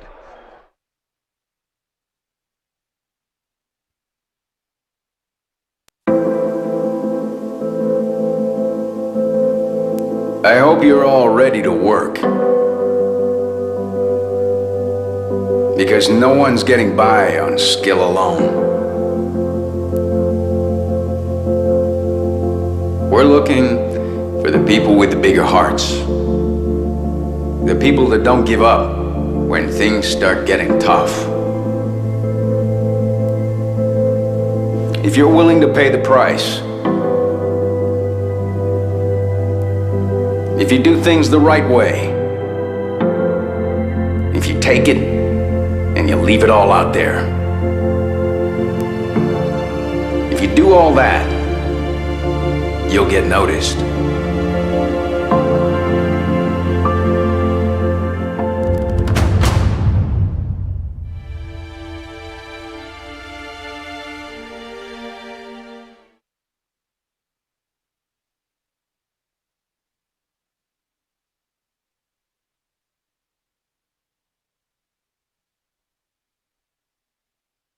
Out of the immediate timeout, it's Romanco up top for Mass. And just enough contact there by Barnes to knock Mass off of his center of gravity and cause the foul. So that's 6 now on the Beacons, 2 on Barnes. The next one will lead to the 1-and-1. DeAndrade being guarded by Barnes, who all of a sudden has 2 fouls. One right before the immediate timeout, one right after. Moss back up top. Fawaz working on Lee, throws it up. The basket won't count. They're going to call an offensive foul. A little bit of contact with Ty Lee. Second foul on Mass. Just the fourth on the Bears. So no chance of the Beacons shooting free throws on a foul anytime soon. Big block from the player just onto the floor. That's Mike Whitaker. Coach calls him Big Mike. Long three from Armstrong, no good. Whitaker, 6'8", 205 out of Brengarten, Switzerland. Armstrong to the floor, gets it over to Whitaker. And now in transition, it's Mass running into a Beacon. Fighting down low, we're going to get a reach in on the Beacons. And it'll be Romanco shooting the 1-and-1.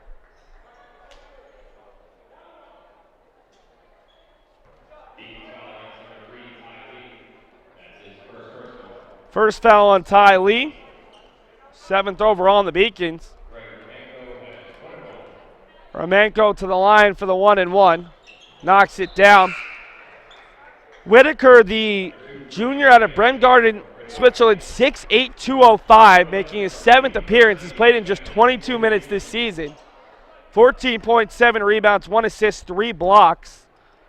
He's appeared in 3 consecutive games now. Not a big-time scorer, just 3 points in each of his last 2 games. He's called for the over and back there on Powers. But if you're a Division III team and have a 6'8" guy coming off the bench who's at least semi-athletic, which he's already shown, you have a tremendous advantage on a lot of teams. The Beacons don't go bigger than 6'5". Part of that's on purpose. They like playing small and fast, but Whitaker certainly is a nice piece. Barnes leaving it off for Lee. Lee to the free throw line. Out to Powers looking for a triple. No good. Kirksey and Barnes fighting for the rebound. And it's picked up by Romanco, who just steps out of bounds. Faroba looking for the foul. There was no contact. Iser Barnes was underneath of Romanco, but all Romanco had to do was drop the ball into Barnes. It would have been Bridgewater State ball. Instead, he just stepped out himself. Powers for Kirksey around Romanco up top. Barnes looking for a triple straight away. Gets it. And the Beacons are within 12. DeAndrade picks up the dribble. Throws it across for Armstrong. Now it's Grant working against Barnes, who takes it away. And Barnes is ahead of the pack. Barnes with Grant right on him. Barnes has 5 in a row. The Beacons back to within 10. Nice little answer from the Beacons, who have trailed by as many as 15. Not a little bit more. Armstrong will call timeout in the front court, and the Beacons hop off their bench. 1:25 to go. All of a sudden, the Beacons close to being right back in this game. We'll take a break. Remember to stick with us at halftime. We'll have an interview with Jason Harris, along with highlights from the last Beacons home game, a 74-60 win over Suffolk. I did receive a non-athletic scholarship upon entering school. I got the presidential scholarship, which was huge for me. I think there's more opportunities for academic scholarships in Division III. I did receive academic scholarships. Just being involved on campus, being a leader, all those things combined kind of get me recognized. It's a great experience for me.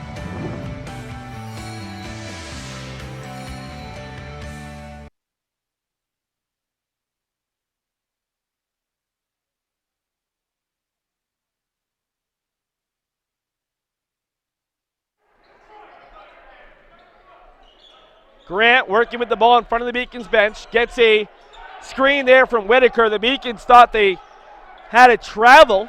Instead, it's Bridgewater with 8. DeAndrade has a couple triples and instead finds Whitaker down low, who's stripped by Lee. They're going to give the foul. The second on Ty Lee, 8th on the Beacons. And we'll see Whitaker go to the line looking for his first points. He's 2 for 4 on the year from the free throw line. Big lefty.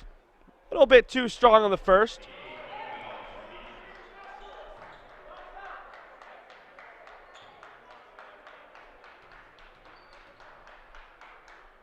Mike's second is perfect. And it's back to an 11-point lead with 1:07 to go. See Lee head to the bench with 2 fouls. Dason Sinelli back in. Barnes will man the point with the 2 freshman point guards on the bench. Powers down low, works with the left hand, easily draws the foul on No, they're going to call Armstrong for it, as Powers was able to get around Whitaker. And I believe they're going to call a shooting foul. That's only the 6th on Bridgewater State. So Armstrong gets his first, and we'll see Dan Powers take a pair. Powers, the senior out of Westwood, Mass. Averaging 11.3 points and 8.5 rebounds per game. Third in the conference, shooting 41.5% from distance. Knocks down both to cut the deficit to 9. 1 point, the Beacons are being outscored 32-16. Right now, they're on a 15-8 run. Mass around his screen, far side for Armstrong, who's called for the double dribble. 42 seconds left. The Beacons could go for the 2-for-1 here and potentially make this a 2-possession game, even fewer, heading into half number 2. Barnes doesn't look to be in a hurry, though, working against this 2-3 zone. 11-second difference between game clock and shot clock. Ball tipped out of bounds by Romanco. 16 on the shot clock, 27.6 left overall. Inbounds to come from the near sideline. Powers up top for Barnes. Picks up the dribble, back for Powers. Freeman working down to the block against Whitaker in the middle. Barnes all the way through. He stripped of the ball as he went up. And Whitaker is going to pick up the foul. Joe Faroba and his staff can't believe it.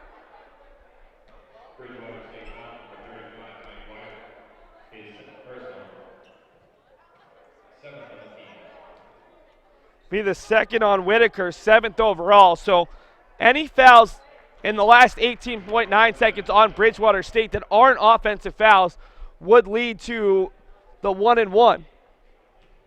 Barnes hits the first to cut it to 8 and makes the second. Only a 7-point deficit. I think Jason Harris will be somewhat happy with that, the way this game was looking at one point. DeAndrade with Ted looking for the final shot, working on Sinelli. Gets around him looking for the triple. A little bit too strong, rebound loose. Sinelli can't handle it. Romanco throws it up with the right hand, no good. And it's out of bounds as the half ends. We'll take a commercial break and then head down low with an interview with head coach Jason Harris.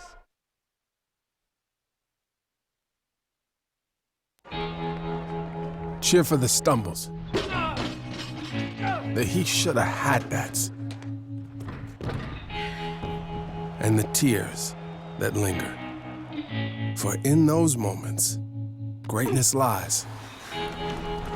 There, you will find the provoked, the determined, the unified. It's in those moments that champions are born.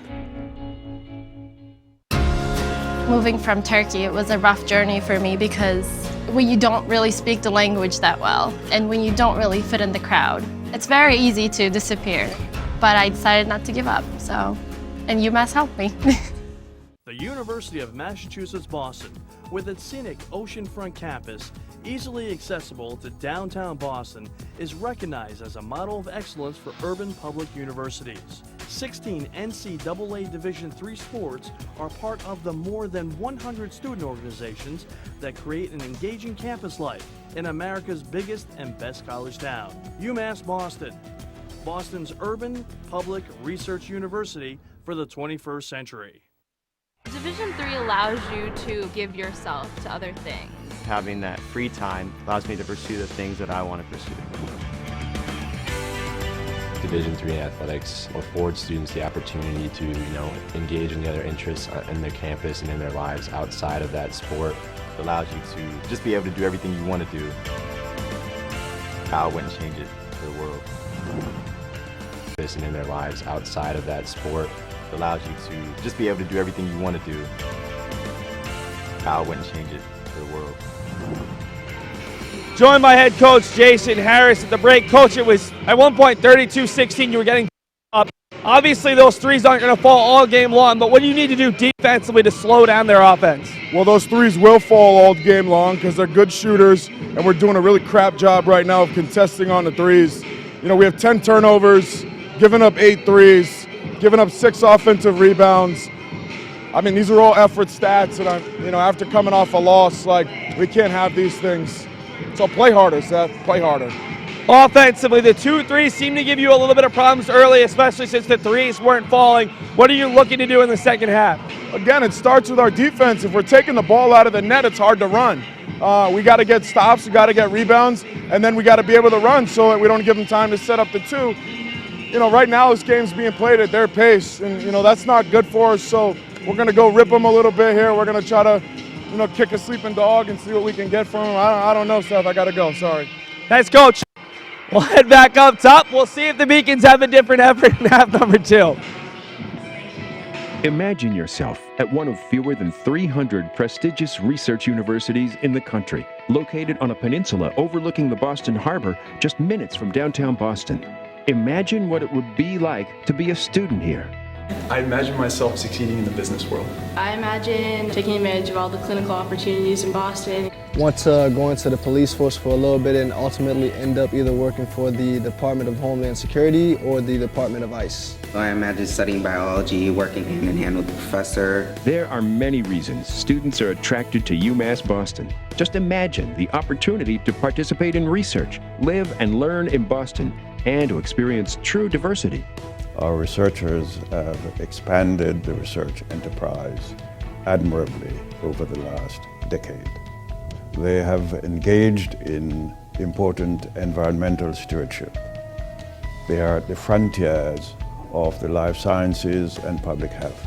Being in Boston is a huge advantage, not just to someone like me who's a researcher, but actually to our students. I started working for Dr. McCoska since my sophomore year, my ending sophomore year, and now I'm going to my senior year, so it's been a very nice journey. School for the Environment is becoming really one of the premier, or if not the premier, coastal environmental sciences programs in the country. The natural laboratory is 5 minutes away for us.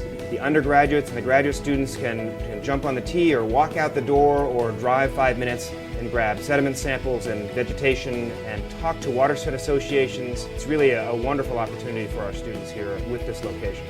UMass Boston shares the peninsula with the Edward M. Kennedy Institute for the United States Senate and the John F. Kennedy Library and Museum. Just imagine an internship with one of these organizations or a Fortune 500 company. There's no location like UMass Boston. It's so close to the Innovation District, the 4-Point Channel. You can just hop on the Red Line and get there. I like the fact that Boston is near the water. I was a legislative intern for Senator Elizabeth Warren in Washington, D.C. And I was there, in the Senate. It made me feel good about myself. It made me feel like I could do so much more. There's so much more out there and ahead of me. After my internship at Ernst & Young this past summer, I was offered a full-time position to join their risk advisory practice, where I'll be doing part-time security consulting and part-time risk advisory consulting. And I never would have had this opportunity had it not been for UMass Boston. Imagine what it will be like to interact with students from 150 countries. You meet people from everywhere. That's the best thing about the school. Here there's a lot of international students, so it's really cool to meet people from different countries, different parts of the world. We also have students here at UMass Boston who come to us from Texas, from Alabama, from Georgia, from California. And I often ask them, what brings you here? And it's always Boston. And then when they come here, they realize UMass Boston. I decided to come to UMass Boston from the West Coast because, look at it. We've got the ocean, it's beautiful. I'm getting a really great education at great value. I couldn't be happier to be here. This is what the world looks like. It's here at UMass Boston. And now, imagine doing all of this at a campus that is buzzing with more than 100 clubs and organizations, 18 NCAA athletic teams, and concerts and films galore. Whether you're interested in studying abroad or doing service work over alternative spring break, we have something for everyone. Starting my first semester here, I was assistant coordinator of Casa Latina. Second semester, I was promoted to coordinate my own center, the Student Wellness Center. Being on the track and field team here is the greatest decisions I've made besides coming to UMass Boston.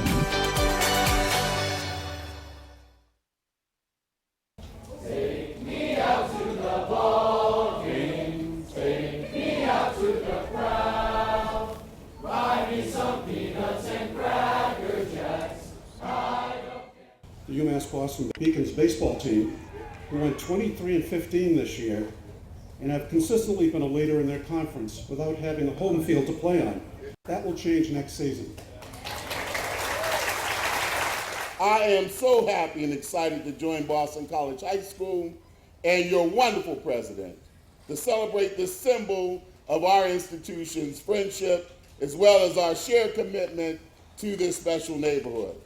Not only are we thrilled to be building a new ballpark with our neighboring teams and for all of our neighboring teams, but we could not be happier to provide more space. It's not just for us, Father Monin. It's for the youth of Dorchester and South Boston to be able to play as well. So your field will be used by quite a few of us for so many wonderful things.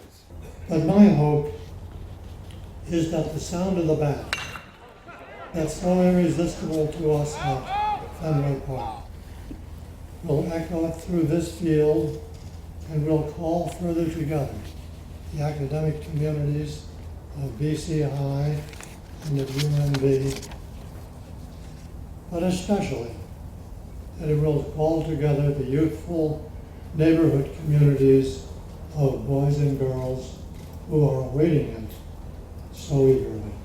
I can't wait to put those shovels in the ground. Thank you.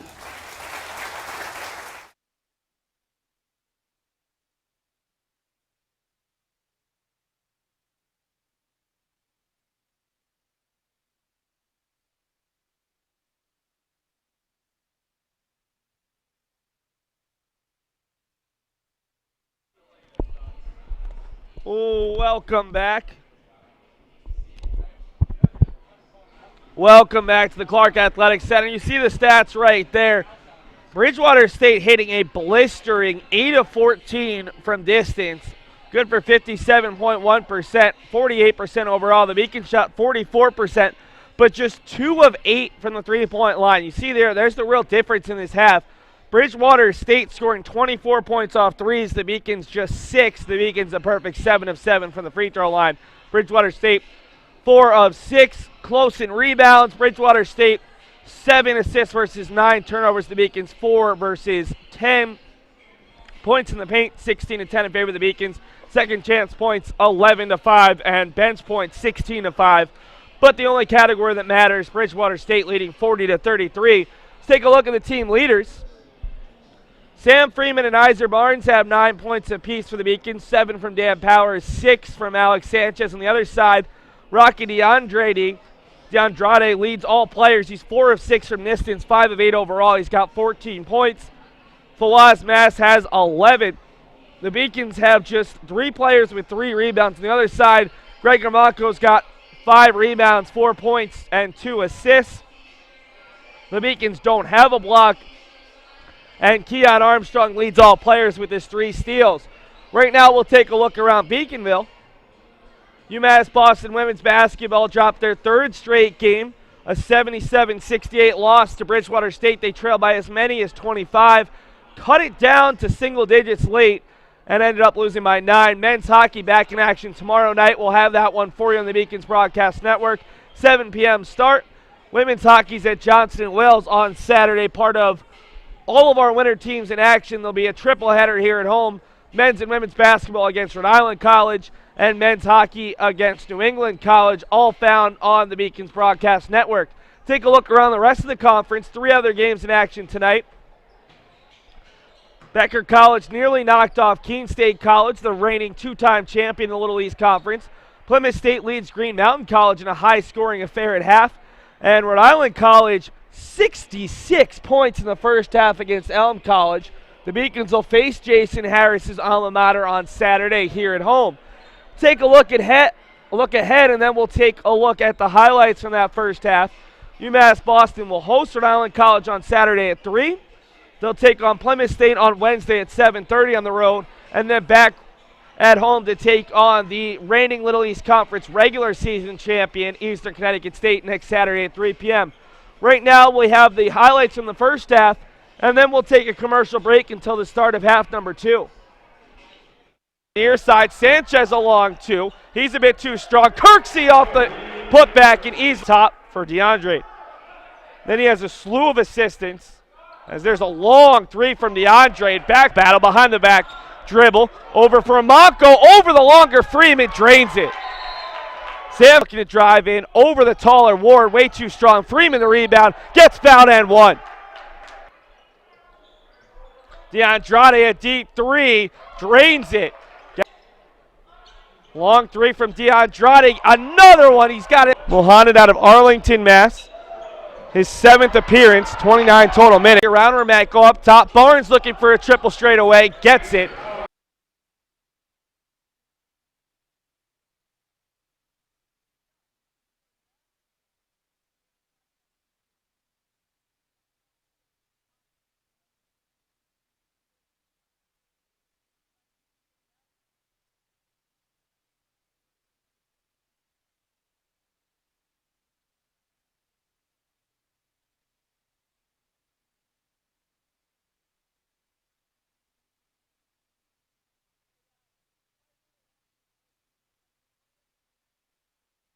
My name is Kirsten Morrison, aka Keeks.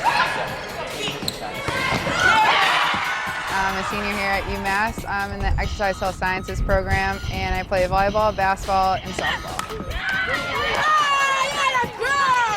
You know, I came here for volleyball, and I chose between basketball and softball, and I went with basketball my freshman year to play, and it's always kind of been a thing that I wanted to do is play softball my senior year. And after talking with Coach Dagg, she was like, yeah, come on the team. And I was like, all right. And here I am playing 3 sports this year. Being a beacon, I don't even know if words can describe. You know, coming here as a freshman, I was a little nervous and scared. But, you know, I walked in these doors and they all had open arms. You know, they showed me the ropes. You know, the coaching staff, the athletic staff, the chancellor, the vice chancellors, everyone here is so welcoming. And I really can't stress enough about how much this is really a second family for me here at UMass. I got my 1,000 points this year. It's amazing. I don't even think words can describe how I feel about it. It's something I've always wanted to do my whole life, and doing it here with my teammates and the coaching staff here is just an unbelievable experience, and I'm so happy to be able to do that. I'm doing my internship this summer at the Quincy YMCA, and I really hope to be coaching in my future.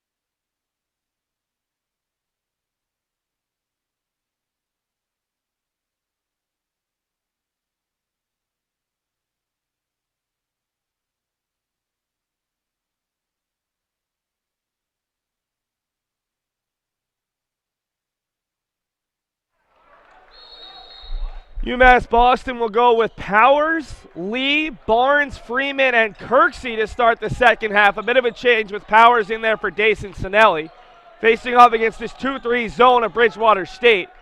Freeman in the corner, up top for Barnes, looking for his second three, knocks it down. He's got a team high 12, and the Beacons are back within 4. Bridgewater State led by as many as 18 in that first half. The Beacons' largest lead was 4 early on. Got a long 2 there from Keon Armstrong to push the lead back to 6. Jason Harris's 2 points of emphasis. The Beacons need to show a little bit more heart and effort.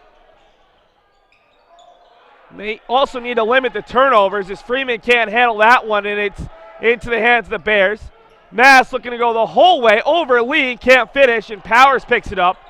Couple of Bridgewater State players on the bench very upset with the lack of a call there on Mass's drive. Powers all the way is blocked by Ramonco from behind. For Bridgewater State, it's the same starting 5. Ramonco, Soares, Mass, DeAndrade, and Armstrong. Inbound pass to Powers, able to get underneath of Mass and put that one in, and the deficit is 4 again. Mass looking to drive past Barnes. Pushes it out for Ramonko as Mass slips to the ground. Near side for DeAndrade, and Armstrong will pull it out with 18 on the shot clock. From the wing, DeAndrade around the screen. Down low, wide open Soares. Freeman can't get the block, but gets enough to make Soares miss that. Lee nearly lost the dribble. Hands it off to Barnes and over to Powers, who's double teamed. Freeman calling for the ball at the elbow. Instead, it's Barnesville on the three-point line with 13 on the shot clock. Across for Kirksey, tipped out of bounds. And David Wahlberg, a former soccer player, showing off the hands there at the scorer's table, able to make the catch. For those of you who don't know, David Wahlberg, hardworking sports information director here at UMass Boston. Sam Freeman from the baseline. No good. Rebound loose. Picked up by Mass working against Kirksey. Fawaz, season opening. Has to pull it out. Ramonko looking for the three. Back rim no good. Soares tips it out to DeAndrade and a new 30. Already Bridgewater State has showed they've cooled down a little bit from distance. Soares out top. Armstrong trying his luck. He's short. Powers the rebound. Not running with numbers, and he'll slow it down. Giving it off for Lee. Lee over for Barnes, looking to go all the way. Hit an early three, can't finish. Ball loose, it's off of Armstrong. And they correctly give it to the Beacons there. A little bit of miscommunication between the referees talking about it, and they finally signal it's Beacons ball. Sinelli will replace Kirksey for UMass Boston. 17-18 left in the half. The Beacons trail by 4.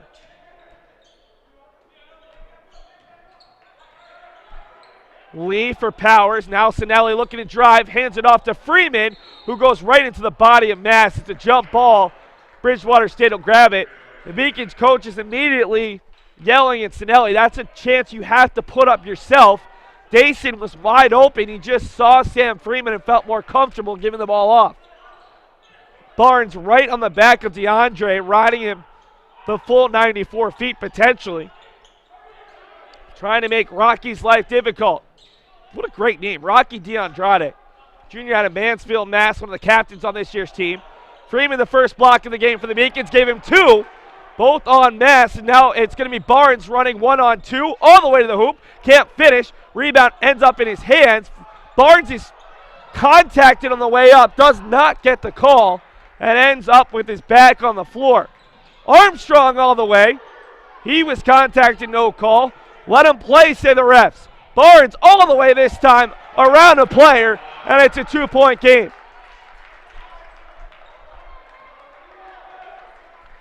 So after a back and forth, furious 30 seconds, the Beacons are as close as they've been in a while at 2 points. Soares the long 2. Sinelli unable to collect the rebound the first time, grabs it the second time, and the Beacons have a chance to tie or take the lead for the first time since the opening minutes.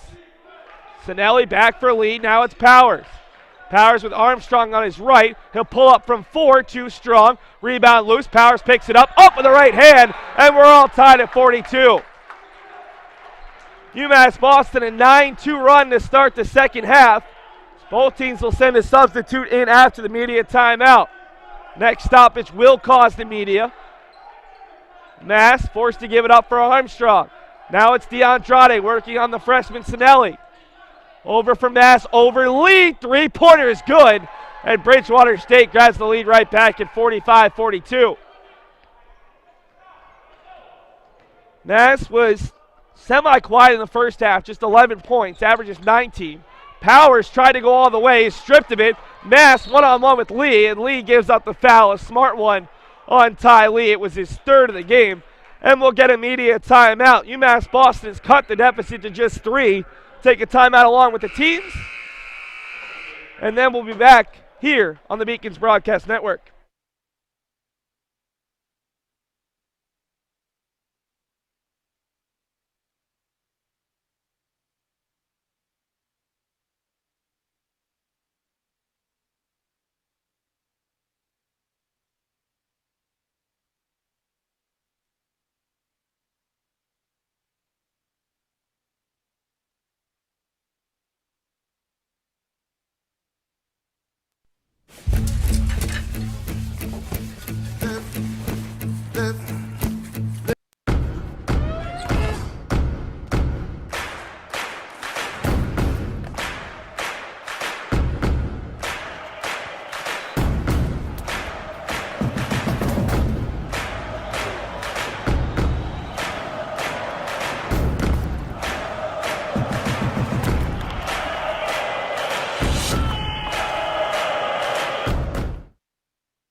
Powers, Sanchez, Sinelli, Barnes, and Freeman out of the timeout as the 5 Beacons have a chat with one of the referees.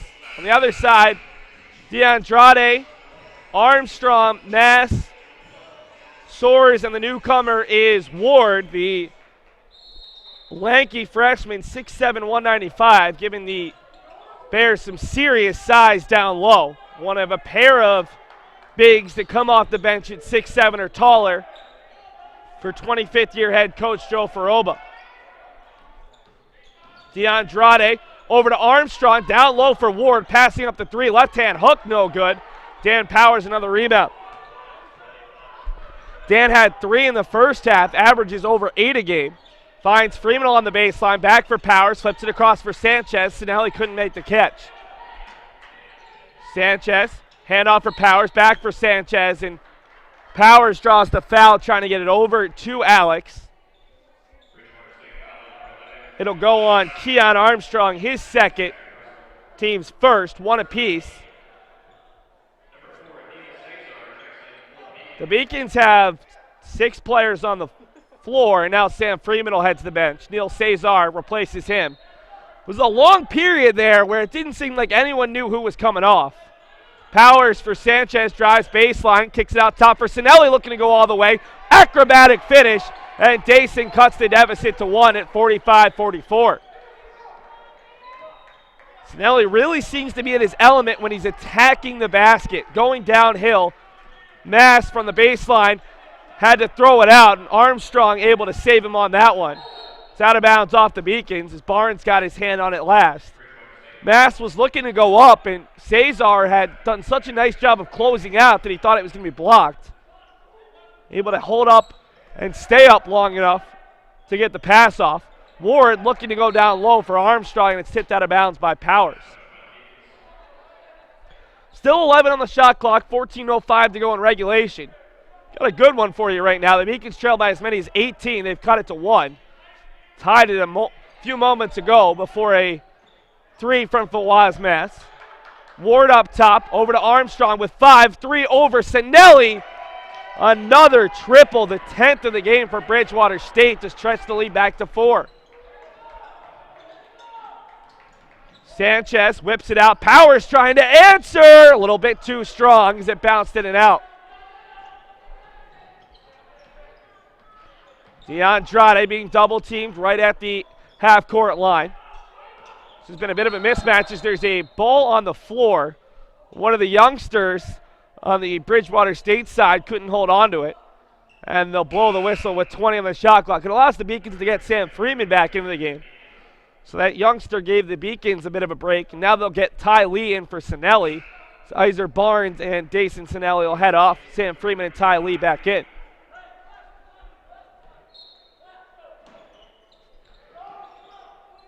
DeAndrade to run the point here with 16 on the shot clock. We'll give it over to Ward. Ward working the smaller Cesar, and the foul is called as Ward tried to head to the basket, and Cesar could only give the contact.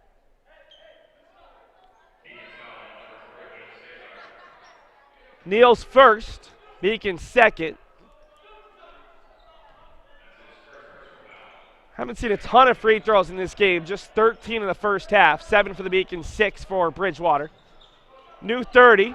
It soars up top. Mass looking for another 3. It's the 11th of the game for Bridgewater State. For Mass, that's his 3rd overall. Give him 17 for the game, and it's a 7-point lead. Freeman, who's been very quiet in the second half, puts it up with the left hand. He's in the double figures with 11. Cuts it back to a 5-point deficit. The Beacons had tied it, but Bridgewater State's been able to open the lead back up. Armstrong whips it back out for Soares. Elbow line jumper, thought about it, passed it up. Now it's Mass leaving it off for Soares, who's blocked from behind by Lee. Lee comes away with it, 2-on-3, fast break chance. Now it's 3-on-3. Lee for Cesar, looking for the 3. No good. A little bit short there from Neal. The Beacons can't quite get that big dagger in momentum. Armstrong over for Mass. He's already hit 2 in the half. Cesar closing out hard there. DeAndrade gets the pick from Ward, tipped out of bounds. It'll stay with Bridgewater State with 9 on the shot clock. 12-13 to go in the half. Grant will replace Rayshawn Ward. Brian Grant stands at just 6'2", 185.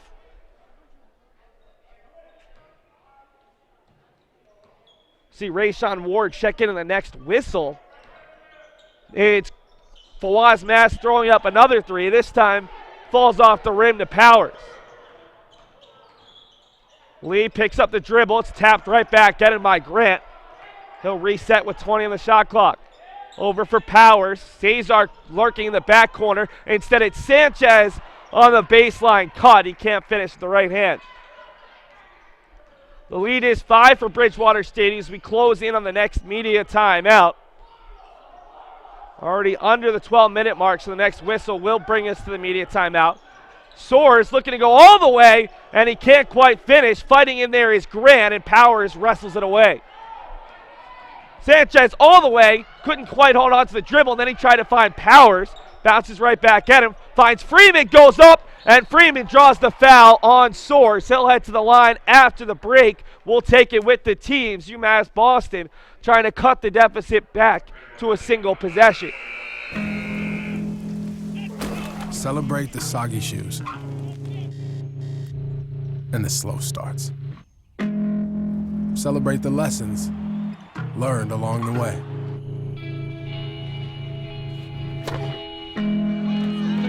These are the wins.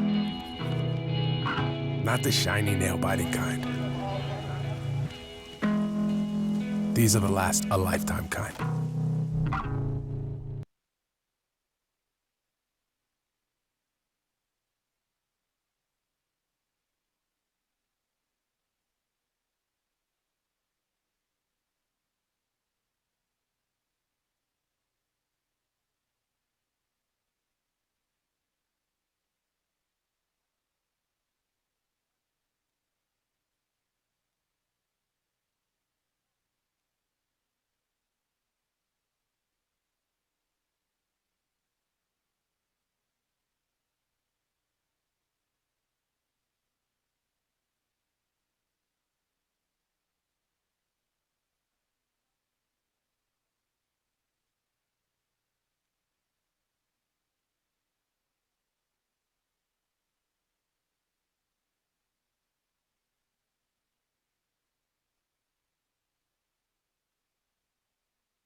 Sam Freeman to the line for 2. He's sitting on 11 points for the game. The Beacons have not missed a free throw thus far. 7 of 7 in the first half, their first attempts of half number 2. Sam went 1 for 1 in the first half. Came in shooting 76% from the free throw line. First one is up and good. Sam scored 29 points as a sophomore. In his junior year, had a much more productive season under Jason Harris, finished with 8 points a game, and now is turned into one of the top post players in the entire conference, if not the region, averaging over 17 points per game and 6 rebounds. Barnes steals it away, finds Freeman, and the Beacons down by 3. Freeman gives it right back to Barnes, goes up with the right hand, it's blocked. That's got to be a goaltend, and it will be. An unbelievably acrobatic and athletic play. But that ball was clearly on the way down, already having hit the glass, and the Beacons have cut it to 1. I'd like to see that one again if we can get it. As Barnes made the steal, found Freeman. Freeman back to Barnes, and then a great block by what I believe was Mass that was counted as a goaltend. Ramonko from the corner. It's been the case all day long. The Beacons cut into the deficit, and Bridgewater State answers with the momentum-killing 3. Should be the 12th 3 of the game for Bridgewater State. Still just a 4-point deficit. It's Barnes back for Powers, over for Lee. Beacons don't have a ton of three-point shooters to counter all these threes. Barnes had it stripped by Grant, gets it right back. Lee for Powers, looking for Freeman with 4 on the shot clock, tipped away by Ramonko, and the Bears have a chance to stretch the lead back. Bridgewater State's women's team enjoying the display by their men's team. The men's team was very supportive of the women, who earned a 77-68 win over UMass Boston's women's team. Driving baseline is Armstrong, up with the right hand. It's back to a 6-point lead with 10 minutes exactly to go. Lee, Sanchez, Freeman, Powers, and Barnes, the 5 that Jason Harris is going with to cut back into this deficit. Lee for Powers, looks to drive, goes up with the left hand, can't quite finish. Freeman fights for the rebound and puts it in. He's got 15. Beacon's team is very frustrating to play against because they just never go away. Joe Faroba called a timeout. In fact, he was asking and calling for it. Finally gets it. And now, before we head to this commercial break, we'll take a look at that play. As you see, Freeman will start with the ball. And Freeman goes ahead for Barnes. And in slow motion, it's Mass who comes over the ball. It already hit the glass on the way down. An easy goaltending call. Very impressive nonetheless. We'll take a commercial break as the timeout is turned into immediate timeout. On the other side, it was Ramonko giving the lead right back to Bridgewater State. It's a 4-point Beacons deficit right now with 9:34 to play. Something I discovered in myself is that if I have a goal, I can accomplish it. It's a well-rounded experience. At a Division III school, you primarily a student athlete, so the school is really shaped around you developing yourself as a complete individual. It helps a lot that you have a family with your team that can guide you.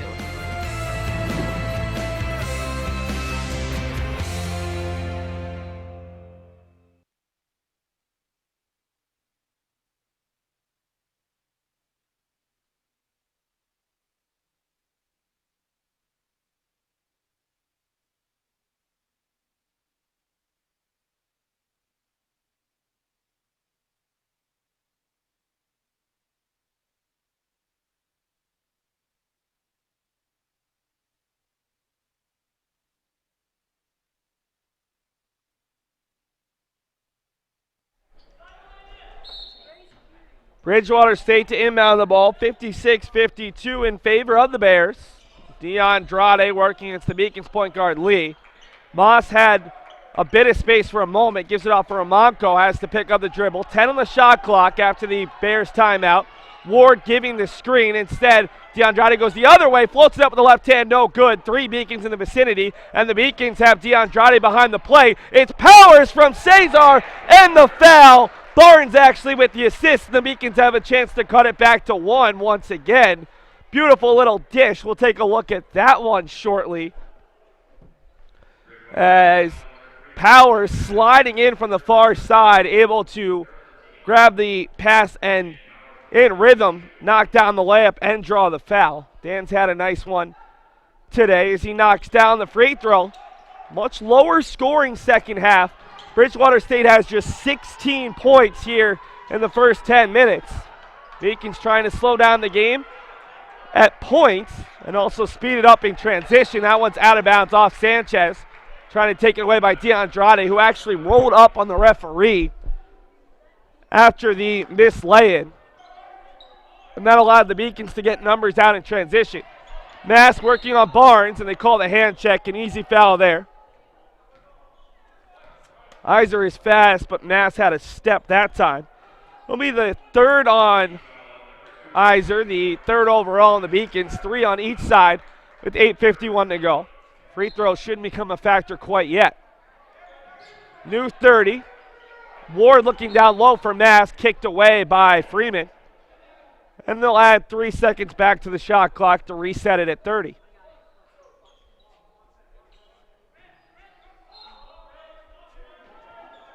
DeAndrade calling out the signals, gives it to Mass. Mass had a step, and then Sanchez cut it down immediately. 20 on the shot clock. Ward working on Freeman down low. DeAndrade trying to dribble around Lee. Gives it over to Ramonko, has a ton of size on Lee, turns the corner, leaves it off for Ward, and Powers had to give up the foul rather than the easy lay-in. It's been a long possession. This is the third time they've reset the shot clock. It's the second on Dan Powers, fourth on the Beacons. Mass with Barnes trying to steal it away, almost did. Mass now will go the other way, and gets it down low for Ward. Freeman called for the foul as the ball gets stuck. Iser Barnes was very close to stealing the ball and the lead away. Instead, Mass able to hold on, go the other way. And Freeman is whistled for the foul as he was out of position trying to cut down on the pass. It's the first on Sam, the fifth on the Beacons, third on this possession alone. Rayshawn Ward will hit the first one. Came into today with just 5 free throw attempts, was 2 of 5. We'll see Armstrong replace Brian Grant. Ward has stretched the lead to 2. Rayshawn's previous career high was 10 points against Rensselaer. He'd scored just 10 points in his last 5 contests. Another ball tipped out of bounds by Bridgewater. They have such length along the perimeter in this 2-3 zone. 2-point game with 8:10 to play. Beacons trailed by 18 in the first half, but this has been a 2-possession game for almost the entire second half. Beacons came in trailing by 7. Power is able to tie it with the left-hand lay-in. And we're tied for the second time in the half. Ward over for Mass, who gets the corner, and he'll clear the line against Lee.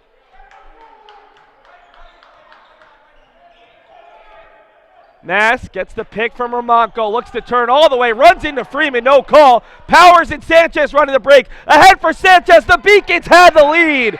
59-57.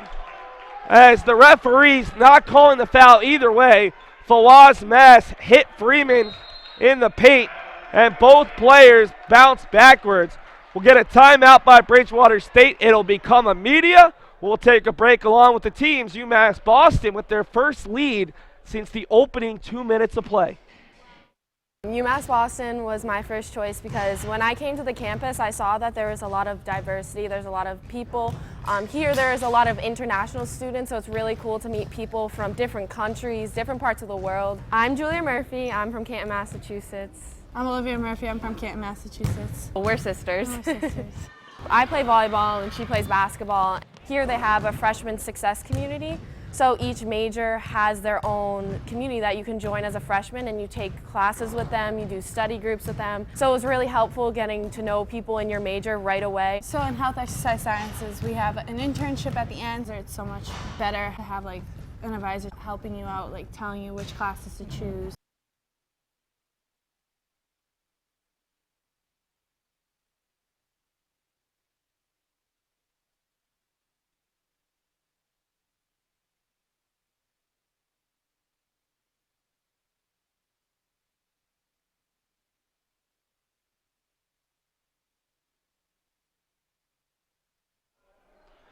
Bridgewater State in an unfamiliar position, trailing by 2. UMass Boston had led for just 2:35 in the first half, and now they lead for the first time here in half number 2. As Barnes is called for the reach-in, that's his 4th. First player in real foul trouble for either side. Ty Lee has 3 for the Beacons. Nobody for Bridgewater State has more than 2. And the Beacons are going to be forced to take out Barnes, who's such a spark plug. Dason Sinelli will replace the senior and have to guard Fawaz Mass, one of the top players in the Massachusetts State Collegiate Athletic Conference. Giandrade works around the screen, slipping to the ground, able to get it over for Mass with 16 on the shot clock. Junior versus freshman, and it soars over Freeman. A rare look for Michael Soares, the senior out of Milford, who came in averaging just 4.2 points, but he's able to tie this game at 59. 17 on the shot clock as Lee goes to work. Finds Sanchez looking for the triple. It's a 3-point Beacon lead. Alex is not a big-time 3-point shooter. Came in just 5 of 17, but given the wide open look, knocks it down. Beacons have their largest lead of the half. Their largest lead of the game was 4 early on.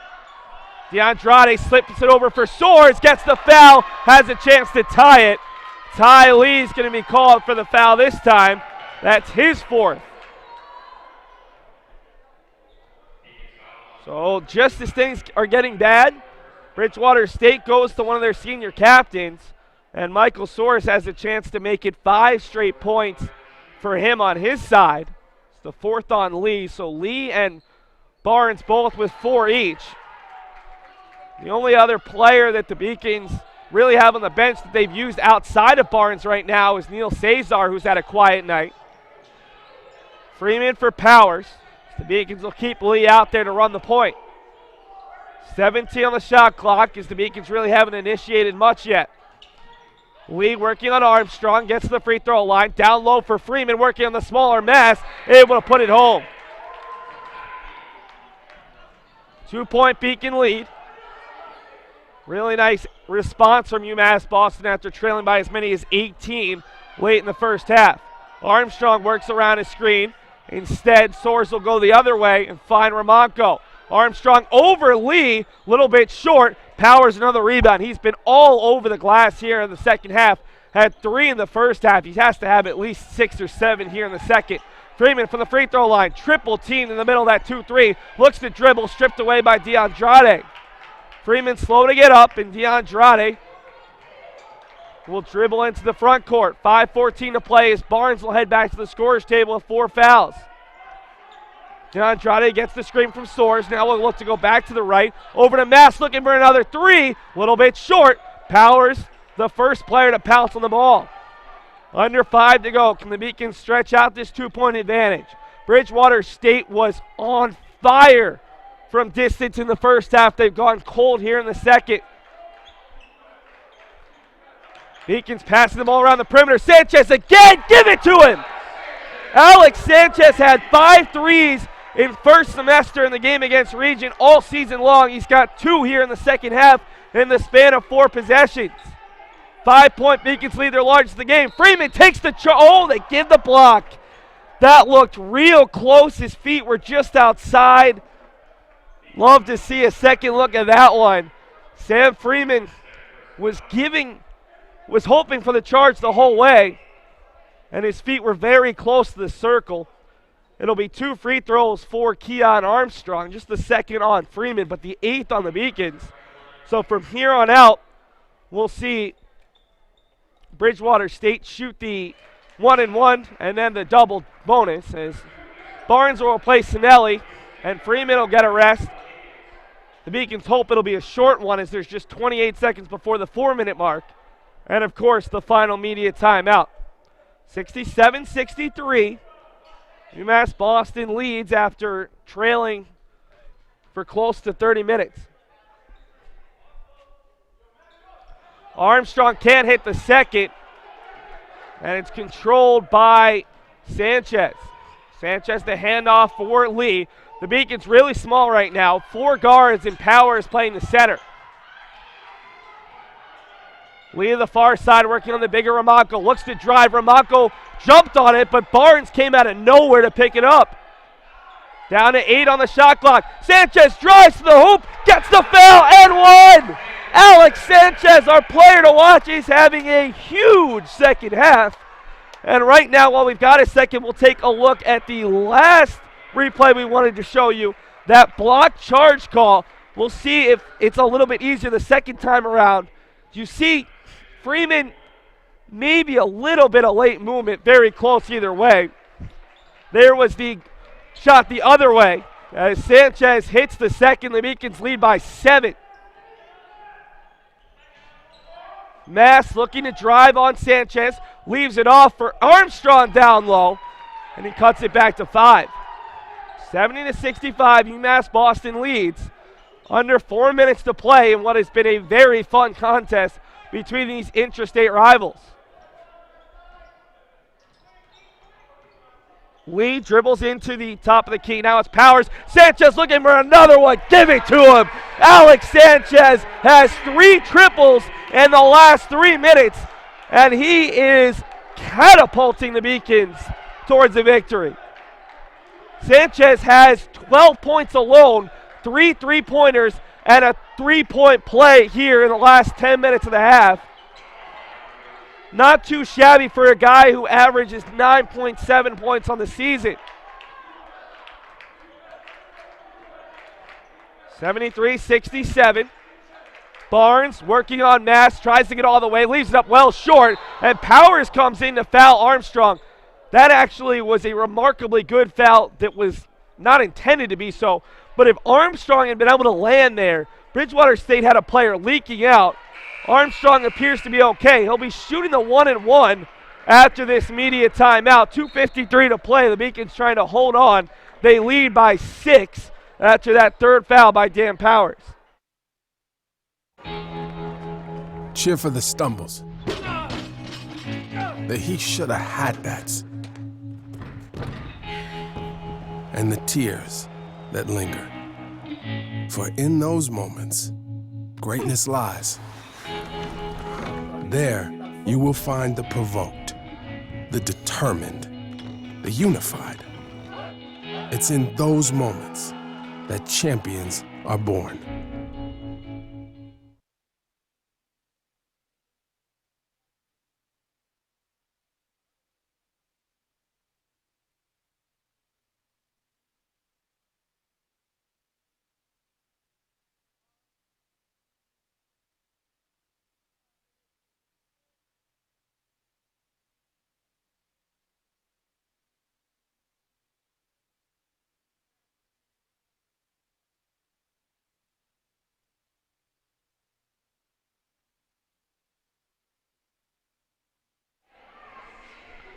UMass Boston's 5 are out there. Freeman, Lee, Barnes, Sanchez, and Powers. 4 fouls each on Lee and Barnes. On the other side, it'll be Armstrong who's going to take this 1-and-1. Out there with DeAndrade, Mass, Soares, and Ramonko.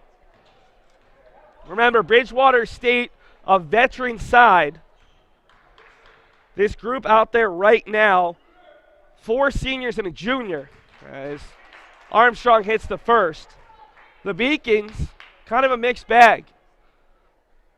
2 seniors in Powers and Freeman, Barnes a junior, and then a pair of freshman point guards trying to close this one out. Armstrong hits both to cut it back to 4.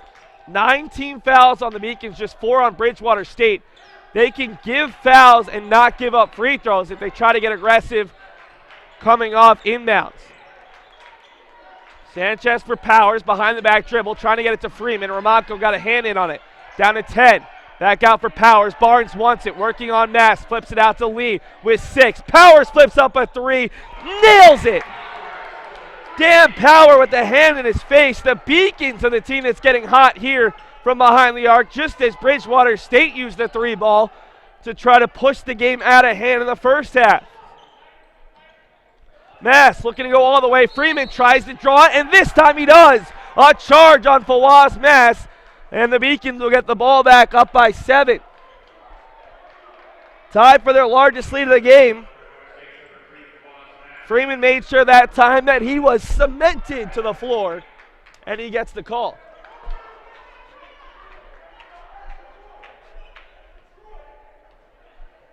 .205 to play.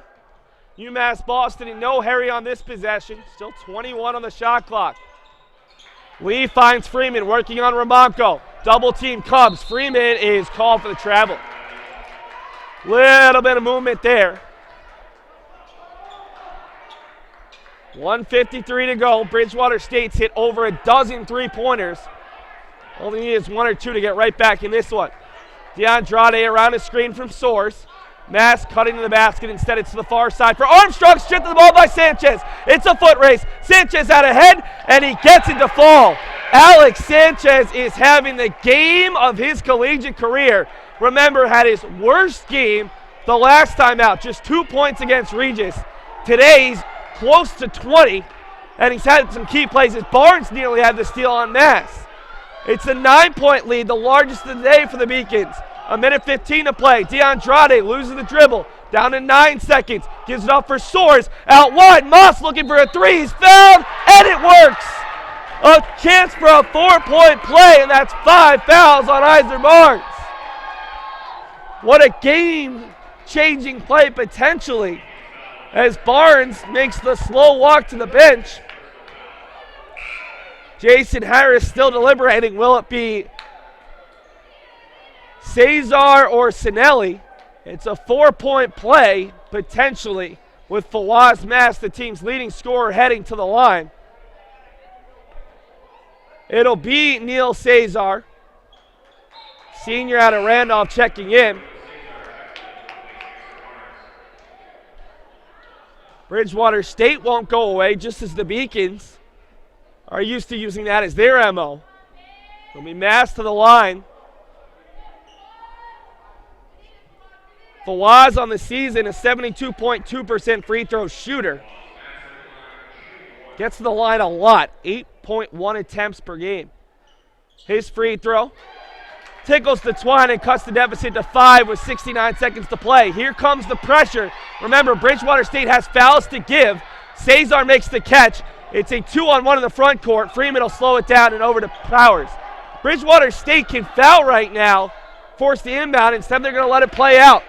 15 seconds left on the shot clock, 50 left in the game. Down to 10 on the shot clock. Now it's Lee with 7. Lee over for Cesar, looking for the 3. Instead, he'll dribble, loses the dribble, and it's picked up by Mass. 40 seconds left, a 2-possession game. Mass behind the back, tipped away by Powers. He was looking to find DeAndrade in the corner for a wide-open 3. 25 on the shot clock, 35 in the game. What does this exhilarating game have left for us? DeAndrade with the ball, looking for a screen from Soares, gets it. Has to pick up the dribble, nice help from Freeman. Ramonko back for DeAndrade. 30 feet from the basket, gets a second screen, thought about the 3, Sanchez got there. Soares over for Armstrong, needs a triple, bit too strong, rebounded to the hands of Powers. Ramonko forced to give the foul, and if Dan can hit 1 or 2 here, that would do it, but it's just the 6th foul. So no free throws upcoming. And Bridgewater State has a chance to steal the inbound, but it's Sanchez picking it up. This time the foul comes from DeAndrade, and that should be the 7th. And we should see free throws now. The clock originally showed 4. Somehow it just skipped 5 and went to 6 and now to 7. But I'm not complaining about it. And I'm also not sure if the scoreboard is as official as well, I know the book is more official than the scoreboard, so the scoreboard might have been incorrect prior to that point. It'll be Alex Sanchez, who's been the top player in this one, a chance to close it out. He'll shoot the 1-and-1. Knocks down the first one.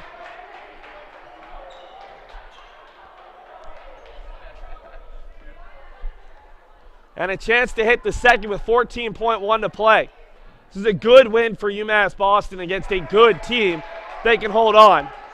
Bridgewater State very senior laden as Mass will take another deep 3, long rebound. Cesar pulls it down and he'll head to the line.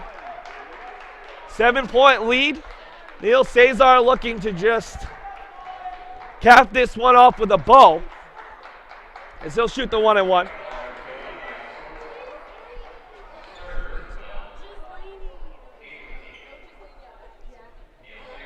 Cesar, the Boston College High School product, 78.3% free throw shooter, good for 2nd on the team. Can't hit the first. Ahead for DeAndrade, he'll get one last shot up, a deep 3. Can't quite finish. That's the story of the second half. The Beacons got red hot. Bridgewater State cooled down in the worst possible time. Take a break and then head down court level. We've got Jason Harris for you after this commercial break.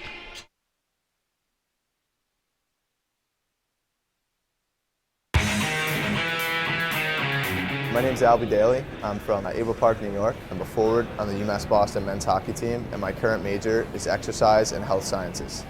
Being a member of the men's hockey team is a tremendous honor just because being able to play collegiate sport while pursuing my dreams of becoming a physical therapist and studying what I'd like to in school means a lot. My favorite memory as a member of the men's hockey team would probably be a big goal that I scored last year, the NCAA quarterfinals. ECAC's quarterfinals against University of New England. What a turn in momentum! Just because it was a big boost for both myself and our team moving forward. Perfect shot right there over the shoulder of the goaltender, Drost. Frozen Fenway was just our outdoor game at Fenway Park, and it was a tremendous experience. I think both for me and the guys on the team, and the program as a whole. But we got to see the Red Sox locker room, which was an awesome experience, and just being at Fenway Park when you go to school in Boston is second to none, really, and that's what you look for, when you're trying to experience collegiate athletics, and it's a really cool thing to be a part of. Being a student athlete at UMass Boston is a tremendous honor, just because it gives you the chance to really focus on your studies in a great academic environment while pursuing what you want athletically. So it's a pretty powerful thing.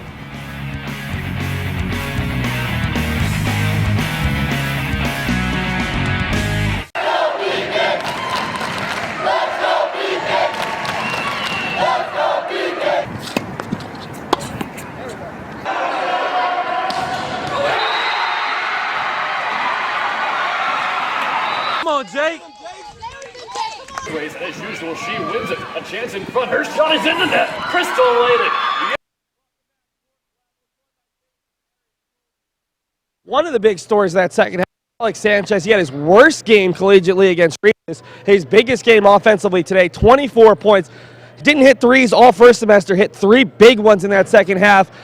What was more impressive to you about your freshman point guard's performance? Just his, and obviously his ability to make shots, but Alex doesn't shy away from big moments. He certainly bailed us out. I'd love to say we called all those threes up for Alex, but like you said, that's not really his game. It's just more, he's just a gamer. We got a bunch of freshmen who are gamers, and we really got after him at halftime, as a unit, and we challenged our guards to match their guards. We thought we got dominated in the first half by their guards, and This is a Bridgewater State team that features a ton of upperclassmen. You'd expect a team like that to be able to finish. What does it mean about this team with, you have your upperclassmen, but 2 freshman point guards, you started another freshman who saw a lot of time, for you guys to be able to show that maturity against a team like that? Again, I think when we recruited these freshmen, it was their poise and their composure and more like their personalities. That's what we really loved about them. It doesn't say much other than I guess we were better at the end of 40 minutes. I mean, that's a really good team, like you said, full of upperclassmen. They're going to be playing late in their conference. And the difference between 2 days, we lost 80-73 the other day. We won 80-73 today. So, what a difference that a 2-hour session and a wrestling match for practice can do for us. So. One player who sometimes flies under the radar because he's doing all the grunt work is Dan Powers. Had a huge impact in that second half. How much does he mean to this team? When Dan's bought in and when Dan's mature and he's a leader, he means the world to us. So Dan tonight was all those things that we needed, and he could have pouted because he didn't start, but again, we got after these guys after the last day, and I mean it's been a rough 2 days in the Beacon program because. The way we lost, it just, it's not acceptable, and we can handle losing, but if we're not playing hard, then, that's where we all take exception. So, Coach, last year you had 1 win in the second semester. You get your first one here today. Hopefully win number 2 comes again.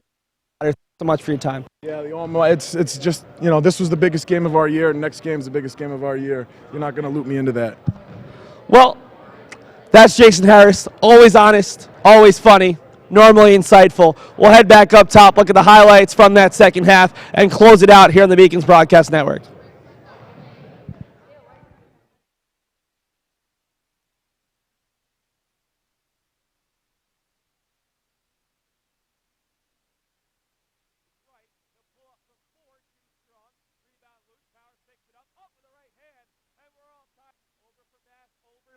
Three-pointer is good.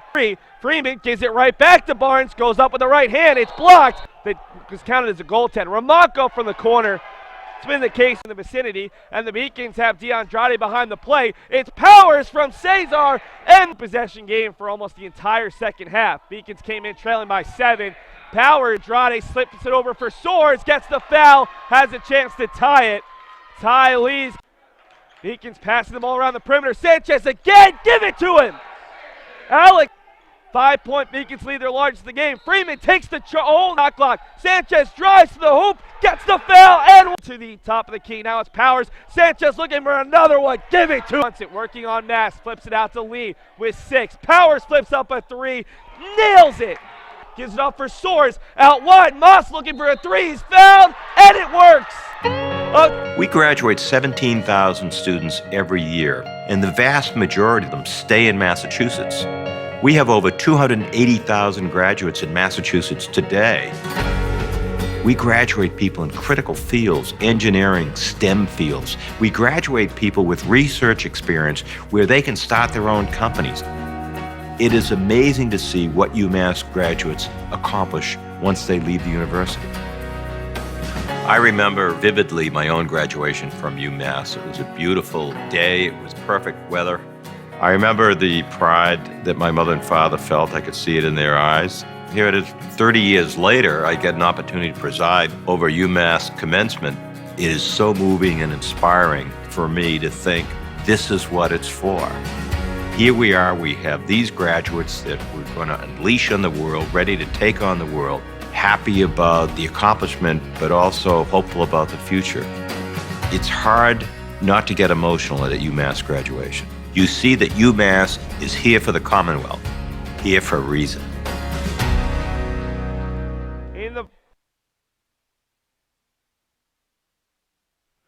Take a look right now at the final team statistics in this one. In the first half, it was Bridgewater State shooting 48%, the Beacons shooting 44%. For the game, the Beacons end up shooting 53%, Bridgewater State just 43%. Bridgewater State did end the day 13 of 26 from distance, shot just 41% in the second half. On the other side, it was the Beacons going 5 of 7 for 71.4% in the second half. End of the day hitting 46%. The Beacons 13 of 14 from the free throw line. Bridgewater State 10 of 14. Rebounds heavily in the Beacons' favor. Assists and turnovers pretty close. The Beacons ended up with a 42-20 advantage in points in the paint, 17-5 in second chance points, and 35-6 advantage in bench points. We'll look at the final team leaders.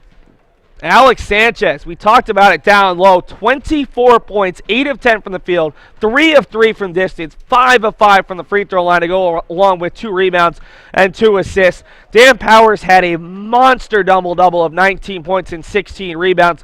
Iser Barnes added 16 points, Sam Freeman 17 points, right at his season average. Fawaz Mass, 21 points, 4 assists and 4 rebounds, 16 points for Rocky DeAndrade with his 3 assists and 15 for Keon Armstrong. Ty Lee led the Beacons in all players with 5 assists. We'll take a look right now ahead for UMass Boston.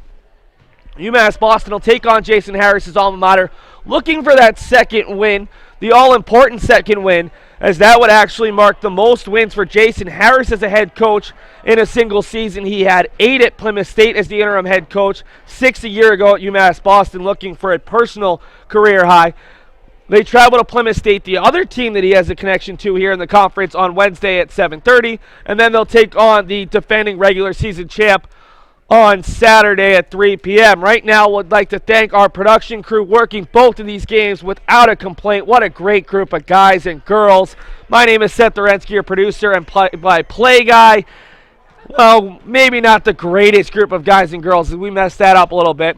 Gigi Braga was working as your director. Alex Carasoto there as well. Alyssa Hatchie on Instant Replay. Tim Murphy, Chris Fowler, and Lauren Mitziaris, your camera operators. Thanks so much for watching, folks. UMass Boston outscores Bridgewater State 47-33 in the second half to earn an 80-73 comeback victory. Have a great night, folks. Remember, we'll have a ton of Beacons broadcasts available this weekend. 1 on Friday, 3 more on Saturday. We hope you join us right here from Boston.